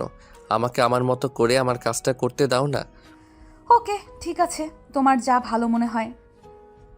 অতঃপর নীল আবারও নীলার শরীরে হাত বুলাতে শুরু করে আর তাকে ভালোবাসার উষ্ণতায় উষ্ণিত করতে থাকে। এভাবেই চলতে থাকে তাদের প্রেমময় রাত্রি যাপন। পরের দিন সকালবেলা নীলার ঘুম ভেঙে গেছিল, তাই সে বিছানা থেকে নামতে চাইছিল, কিন্তু নীল তাকে এতটাই শক্ত করে জড়িয়ে ধরে আছে যে সে নীলের বাঁধন থেকে নিজেকে কোনোভাবেই মুক্ত করতে পারছে না। তাই সে নীলকে বলতে থাকে, এই নীল, তুমি আমাকে এত শক্ত করে ধরে আছো কেন? ছাড়ো তো একটু, সকাল হয়ে গেছে, আমাকে ছাড়ো, আমি উঠবো। কিন্তু নীল যেন নীলার কথা শুনছিলই না। সে তার মতো করেই ঘুমিয়েছিল। এভাবে চলে গেল বেশ কিছুক্ষণ সময়। নীলা অনেক চেষ্টা করছে নিজেকে ছাড়িয়ে নেওয়ার জন্য, কিন্তু কোনোভাবেই পেরে উঠছে না। তাই এক সময় সে নীলের পেটে কুট করে একটা চিমটি কেটে দিল। অমনি নীল চিৎকার করে বলে ওঠে, ও মা গো, বাবা গো, মরে গেলাম গো, কে আছো বাঁচাও। তখনই নীলা তার মুখ চেপে ধরে বলতে থাকে, কি হয়েছে তোমার? এইভাবে ষাঁড়ের মতো চেঁচামেচি শুরু করছো কেন? আমার পেটে মনে হয় কিছু একটা কামড় মেরেছে, এখন খুব ব্যথা করছে। আগে আমাকে ছাড়ো, তারপর বলছি। তোমাকে পেটে কে কামড় দিয়েছে? তখন নীল দেখতে পায় সেই নীলাকে শক্ত করে জড়িয়ে ধরে শুয়েছিল। তাই সে নিজের বাঁধন থেকে নীলাকে মুক্ত করে। নীলা নিজেকে গুটিয়ে নিয়ে বলতে থাকে, আজ যদি আমার জায়গায় শারীরিক দুর্বল কেউ থাকতো, তাহলে হয়তো সে দম বন্ধ হয়ে মারা যেত। আসলে সেই ছোটবেলা থেকে কোলবালিশ নিয়ে ঘুমানোর অভ্যাস তো, কোলবালিশকে সবসময় শক্ত করে এভাবে জড়িয়ে ধরতাম। হ্যাঁ, সে তো বুঝতেই পেরেছি, এখন নিজের বউকেও কোলবালিশ মনে হয়, তাই না? যাই হোক, আমি আরেকটু ঘুমাবো, আমার ঘুম শেষ হয়নি। হ্যাঁ, সে তো তোমার ঘুম ছাড়া আর কোনো পুঁজি নেই। তুমি ঘুমাও, একটাই তো তোমার কাজ। কথাটা বলতে বলতে নীলা বিছানা থেকে নেমে ওয়াশরুমে চলে যায়। তারপর ফ্রেশ হয়ে এসে চুলগুলো ঝাড়তে থাকে। তখনই চুলের ছিটে পানি নীলের মুখের উপর গিয়ে পড়ে। আর তখনই আবার ওর নীল বিছানা থেকে লাফ দিয়ে উঠে বলতে থাকে, এই নীলা, নীলা কোথায় গেলা তুমি? আমার মনে হয় আমাদের বাসার ছাদ ফুটো হয়ে গেছে। এই দেখো, আমার উপর বৃষ্টির পানি পড়ছে। কথাগুলো নীল চিৎকার করে বলছিল, তাই নীলা তার মুখ চেপে ধরে বলতে থাকে, এই সব সময় আজগুবি কথা ছাড়া তোমার মুখে আর কোনো কথা নেই নাকি? আমি চুল ছাড়ছিলাম আর সেই পানি এসে তোমার মুখের উপর পড়েছে, এখন কিনা তুমি বলছো বৃষ্টির পানি পড়ছে? ও তাই নাকি? আচ্ছা শোনো, ভেজা চুলে তোমায় দারুণ লাগছে। ও তাই নাকি? আচ্ছা ঠিক আছে, এখন আর পাম দেওয়ার দরকার নেই। তুমি বিছানা থেকে উঠে ফ্রেশ হয়ে ভার্সিটিতে যাওয়ার জন্য রেডি হয়ে নিবে। আমি ব্রেকফাস্ট রেডি করছি। আরে আমরা নতুন বিয়ে করেছি, বিয়ের ছুটি কাটাবো না, এখন ইউনিভার্সিটি যাওয়া শুরু করে দেব, সবাই কি বলবে? জনাব, আমরা চাকরি করছি না যে অফিস অথরিটি আমাদের ছুটি দেবে। আমরা পড়াশোনা করছি, পড়াশোনাটাকে শেষ করি, তারপর না হয় অন্য কিছু নিয়ে চিন্তা করবেন, বুঝলেন? জো হুকুম মহারানী, আপনি যান, আমি আসছি। অতঃপর নীলা কিচেনে চলে আসে আর সবার জন্য ব্রেকফাস্ট তৈরি করে। সবাই একসঙ্গে ব্রেকফাস্ট টেবিলে বসেছে, তখনই তার শাশুড়ি মা বলে, কি ব্যাপার বৌমা, আমি নীলের কাছে শুনলাম তোমার নাকি আজকে ইউনিভার্সিটিতে যাচ্ছ। হ্যাঁ মা, আজ তো অনেক দিন হয়ে গেল ইউনিভার্সিটি যাওয়া হয় না। সামনেই নীলের এক্সাম আর আমারও ফাইনাল ইয়ারের এক্সাম, তাই এই মুহূর্তে ইউনিভার্সিটি কামাই করাটা ঠিক হবে না। সে তুমি যাই বলো না কেন, আমি তোমাদের এক্ষুনি ইউনিভার্সিটি যেতে দিচ্ছি না। সবে মাত্র বিয়ে করেছো। আমি তোমাদের ইউনিভার্সিটি প্রিন্সিপালের সঙ্গে তোমার শ্বশুর মশাইকে দিয়ে কথা বলিয়ে নেব। মা, সেটার কোনো প্রয়োজন হবে না, কারণ আমি ইউনিভার্সিটি সামলেও সংসার সামলাতে পারবো। তখন নীলার শাশুড়ি মা বলে, আমি কি তোমাকে ওই বিষয়ে কথা বলেছি নাকি? আমি তো বলেছি তোমাদের হানিমুনের কথা, নতুন বিয়ে করা যায়, এখন তো হানিমুন যেতেই হবে। অতঃপর নীলার শাশুড়ি মা আরও বলতে থাকে, যেটা হওয়া সেটা তো হয়েই গেছে, কিন্তু এখন যেটা হবে সেটা হলো আমার নাতি নাতনি। তোমার কথা আগাগোড়া কিছুই বুঝতে পারছি না, একটু খুলে বলো তো। আরে আমার ঘরে নতুন বৌমা এসেছে, সেই সঙ্গে নতুন মেহমান আসবে না? সেটা তো হতে পারে না, তাই না? আরে বাবা, ওরা বিষয়টা বুঝতে পারছে না, এত হেয়ালি করা কি আছে? একটু খুলে বলে দাও, তাহলেই তো ঝামেলা চুকে যায়। মূল কথা হলো আমার নাতি নাতনি চাই। হ্যাঁ মা, সেটা না হয় বুঝতে পারলাম, কিন্তু আগে আমরা দুজনেই পড়াশোনাটা শেষ করি, তারপর না হয় ওসব কিছু নিয়ে চিন্তা করা যাবে। হ্যাঁ মা, নীলা একদম ঠিক কথাই বলেছে। এই মুহূর্তে আমাদের পড়াশোনা আর ক্যারিয়ারের দিকে ফোকাস করা উচিত। আর যেটা হয়ে গেছে সেটা তো একটা অ্যাক্সিডেন্ট মাত্র। তখন নীলের মা বলতে থাকে, তিনি ওইসব কোনো কথাই শুনতে চান না, ওনার নাতি নাতনি প্রয়োজন, ব্যাস এইটাই। আগে ওনার নাতি নাতনি চাই, তারপর ওরা পড়াশোনা করবে নাকি ক্যারিয়ার নিয়ে চিন্তা করবে, ওইসব কথা। তখন নীলা আর নীল এসব কিছু নিয়ে বেশ কিছুক্ষণ কথা কাটাকাটি করে, কিন্তু তার ফল কিছুই হয় না, কারণ নীলের মা ওনার কথাই অনড়। উনি যেটা সিদ্ধান্ত নিয়েছেন সেটাই হতে হবে। এই পরিস্থিতি সামাল দেওয়ার জন্য নীলা বলতে থাকে, আচ্ছা মা, ঠিক আছে, আমরা আপনার কথা মেনে নিলাম। এবার তো আপনি খুশি? তখন নীলার মা জিজ্ঞাসা করে, এই কথাগুলো কি ওনাকে সাময়িকভাবে ভুলিয়ে দেওয়ার জন্য বলা হয়েছে নাকি সত্যি মন থেকে বলা হয়েছে? তখন নীলা বলে, দেখুন, আমিও একটা সাংসারিক মেয়ে হয়ে উঠতে চাই, কিন্তু তাই বলে এইভাবে তীরে এসে তরি ডোবাতে চাই না। আর তো কটা দিন মাত্র, ফাইনাল ইয়ারের এক্সামটা হয়ে যেতে দিন। আমি খুব ভালোভাবে বুঝতে পারছি তোমরা আমার মন ভোলানোর জন্য এইসব নাটক করছো, তাই না? ওইসব নাটক কাজ হবে না। আমি যেটা বলেছি সেটাই করতে হবে, অন্যথায় আমি এই বাড়ি ছেড়ে চলে যাব। কথাটা শুনে নীলার মাথায় যেন আকাশ ভেঙে পড়ল। সে কি করবে কিছু বুঝতে পারছে না, কারণ সে ছোটবেলা থেকেই পড়াশোনার প্রতি প্রচণ্ড আগ্রহী আর মেধাবী একজন স্টুডেন্ট। তাই সে মনে মনে ভেবেছিল বিয়েটা করে নিলেও পড়াশোনাটা তীরে এসে তরি ডুববে, সেরকমটা হবে না। নীলা এরকম চিন্তা ভাবনা করছিল, তখনই তার শাশুড়ি মা তাকে বলে, দেখো, তুমি শাক দিয়ে মাছ ঢাকার চেষ্টা করো না, কারণ আমি খুব ভালো করেই জানি তোমার ফাইনাল ইয়ার এক্সামের আর মাত্র 3 মাস সময় বাকি আছে, আর এক্সাম শেষ হতে আরও 1 মাস, টোটাল 4 মাস। আর এখন যদি তুমি কনসিভ করো, দেখতে দেখতে 4টা মাস কেটে যাবে, আর এরপর তুমি পুরো ফ্রি থাকবে। অতঃপর নীল আর নীলা ওনার সিদ্ধান্ত মেনে নেন এবং ওনার যুক্তির কাছে হার মানেন। এবং সেদিন ব্রেকফাস্ট টেবিলে এই সিদ্ধান্ত হয়, নীল আর নীলা আগামী সপ্তাহে হানিমুনে যাচ্ছে। নীলা ব্রেকফাস্ট শেষ করে রুমে আসে, অমনি তার মা তাকে ফোন করে। কী রে, কী ব্যাপার? শ্বশুরবাড়ি গিয়ে তো দেখছি আমাকে একদম ভুলে গেছিস। এইসব তুমি কি বলছো? তুমি আমার জন্মদাত্রী মা, তোমাকে আমি ভুলে যাব কি করে? এমনটাও হয় নাকি? হয় না, তবে এখন তো দেখছি সেটাও হচ্ছে। তুই শ্বশুরবাড়িতে গিয়ে আমাকে একদম ভুলে গিয়েছিস। এভাবে মা মেয়ের কথা চলতে থাকে প্রায় 10 মিনিট। কথা বলার পর নীলার মা নীলাকে বলে তার শাশুড়ি মাকে একবার ফোনটা দেওয়ার জন্য। তখন নীলা রুম থেকে বের হয়ে তার শাশুড়ি মায়ের রুমে চলে যায় তার মায়ের সঙ্গে তার শাশুড়ি মাকে কথা বলিয়ে দেওয়ার জন্য। নীলা যখন শাশুড়ি মায়ের রুমের সামনে পৌঁছায়, তখন সে দেখতে পায় রুমের দরজা ভেতর থেকে আটকানো। তাই সে দরজায় নক করে। মা, আমার মা আপনার সঙ্গে একটু কথা বলতে চাইছে। 1 মিনিট ওয়েট করো, আমি একটা কাজ করছিলাম। কথাটা বলতে বলতে নীলার শাশুড়ি মা কিছুক্ষণ পর দরজাটা খুলে দেয় আর নীলাকে জিজ্ঞাসা করে, কি ব্যাপার, কি হয়েছে নীলা? আমায় কিছু বলবে নাকি? হ্যাঁ, আসলে আমার মা আপনার সঙ্গে কথা বলতে চাইছিল। কই দেখি, ফোনটা আমাকে দাও, আমি কথা বলে নিচ্ছি। অতঃপর নীলা ফোনটা তার শাশুড়ি মায়ের হাতে ধরিয়ে দিয়ে সেখান থেকে নিজের রুমে চলে আসে। আর এদিকে দুই বেয়াইন মিলে কথা বলতে থাকে। অন্য সকল বিষয়ে খোঁজ খবর নেওয়ার পর নীলার মা তার শাশুড়ি মাকে বলে, দেখুন বিয়ান, বলছিলাম কি, আমাদের ছেলে মেয়েদের বিয়েটা তো আনুষ্ঠানিকভাবে হয়নি, তাই সেরকম কোনো রিচুয়ালও পালন করা হয়নি। তবে আজ বিকেলে যদি ওদের একবার পাঠাতেন আমার বাড়িতে, তবে ঘুরে যেত। এই কথাটা এত ঘুরিয়ে পিছিয়ে বলার কি আছে? আপনি সরাসরি বললেই তো পারতেন। আচ্ছা ঠিক আছে, কোনো সমস্যা নেই, আমি বিকেলে ওদের পাঠিয়ে দেব। ঠিক আছে বিয়ান সাহেবা, আপনাকে অনেক ধন্যবাদ। অতঃপর দুজনের কথা শেষ হলে নীলের মা নীলাদের রুমে চলে যায় আর নীলাকে বলে, আজ বিকেলে একবার নীলকে নিয়ে তোমাদের বাড়ি থেকে ঘুরে এসো, আর নীলকে কিছুক্ষণ পর একটু আমার রুমে পাঠিয়ে দিও, তার সঙ্গে আমার একটু কথা আছে। আচ্ছা ঠিক আছে, আমি বলবো। অতঃপর নীলার শাশুড়ি মা সেখান থেকে চলে যায়। আর কিছুক্ষণ পর নীলা নীলকে তার মায়ের বলে যাওয়া কথাটা বলে। তাই নীল তার মায়ের রুমে যায়।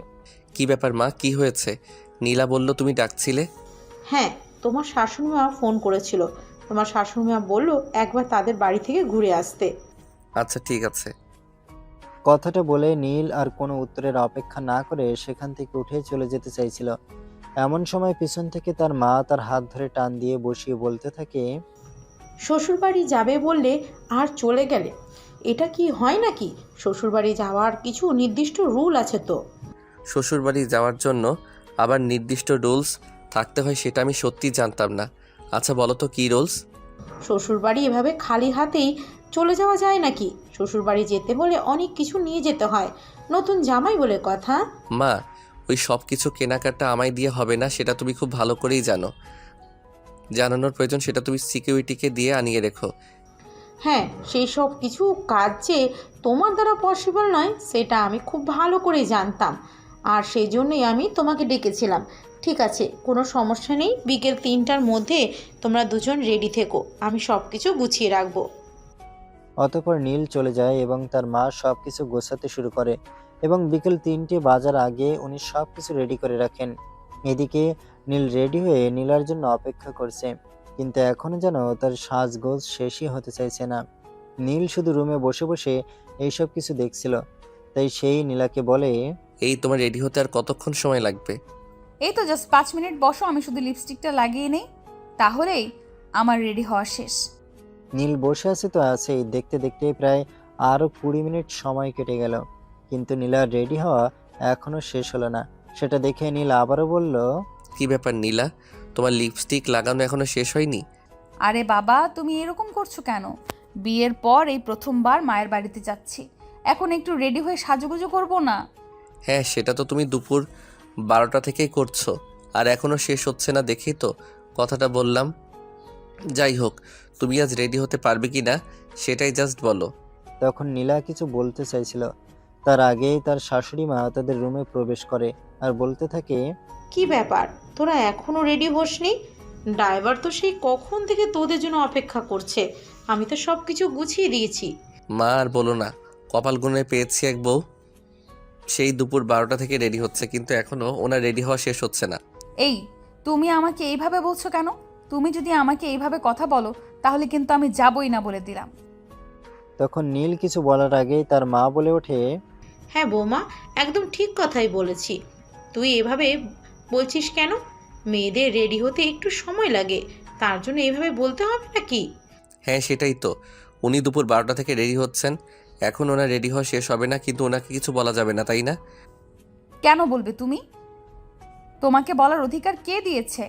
হ্যাঁ আমিও তো সেটাই বলছি, আমার বউ আর আমাকে কথা বলার অধিকার দিয়ে দিবে। কথাটা বলেই নীল মুচকি মুচকি হাসতে থাকে। সেটা দেখে নীলা বলে, কি ব্যাপার, কি হয়েছে তোমার? তুমি এভাবে মুচকি মুচকি হাসছো কেন? তো কি করব আমি, সেটা তুমি নিজেই বলো না। আমার বউ, যার সব কিছুর উপর আমার অধিকার রয়েছে, সেখানে তুমি কি না বলছো এইটুকু কথা বলার অধিকার আমার নেই? তোমার সঙ্গে এত প্যাচাল পাড়ার ইচ্ছেই আমার নেই। চলো, আমার রেডি হওয়া শেষ। যাই হোক, এতক্ষণে মহারানী সাজগোজ শেষ হলো, এবার অন্তত শ্বশুরবাড়ি যাওয়া যাবে। শ্বশুরবাড়ি যাওয়ার জন্য দেখছি একেবারে মন আনচান করছে। সে তো করবে, আর করারই কথা, কারণ তুমি তো বিয়ের আগে শ্বশুরবাড়ি আসার জন্য উতলা হয়ে পড়েছিলে, আর এখন তো বিয়ে হয়ে গেছে, তাই আমি শ্বশুর বাড়ি যেতে চাইবো, এটাই তো স্বাভাবিক। হয়েছে, এবার তোদের ঝগড়া। এবার অন্তত বাসা থেকে বের হও না, না হলে আবার সন্ধ্যা হয়ে যাবে। ওখানে গিয়ে পৌঁছতে পৌঁছতে আর সবে তো বিয়ের বছর। আমি চাই না এখন সন্ধ্যার পরে তোরা বাইরে থাকিস। আচ্ছা ঠিক আছে। কথাটা বলতে বলতে নীলা তার শাশুড়িকে সালাম করতে চায়, কিন্তু তার শাশুড়ি সেটা করতে না দিয়ে তাকে বুকে টেনে নেয় এবং বলে তার জায়গা পায়ে নয়, বুকে। এটা থেকে নীল মুচকে মুচকে হাসতে থাকে আর বলে, শুধু শাশুড়ি মায়ের বুকে থাকলে হবে? আমার বুকটাও তো আনচান করছে, একটু আসো। এই যা দুষ্টু, তুমি আর মানুষ হবে না। কথাটা বলতে বলতে নীলা একটা লাজুক হাসি দিয়ে সেখান থেকে চলে যায়। আর নীল তার মায়ের কাছ থেকে বিদায় নিয়ে শ্বশুরবাড়ির উদ্দেশ্যে রওনা দেয়। এভাবেই শুরু হয় তাদের দুজনের দুষ্টু মিষ্টি একটা প্রেমের গল্প।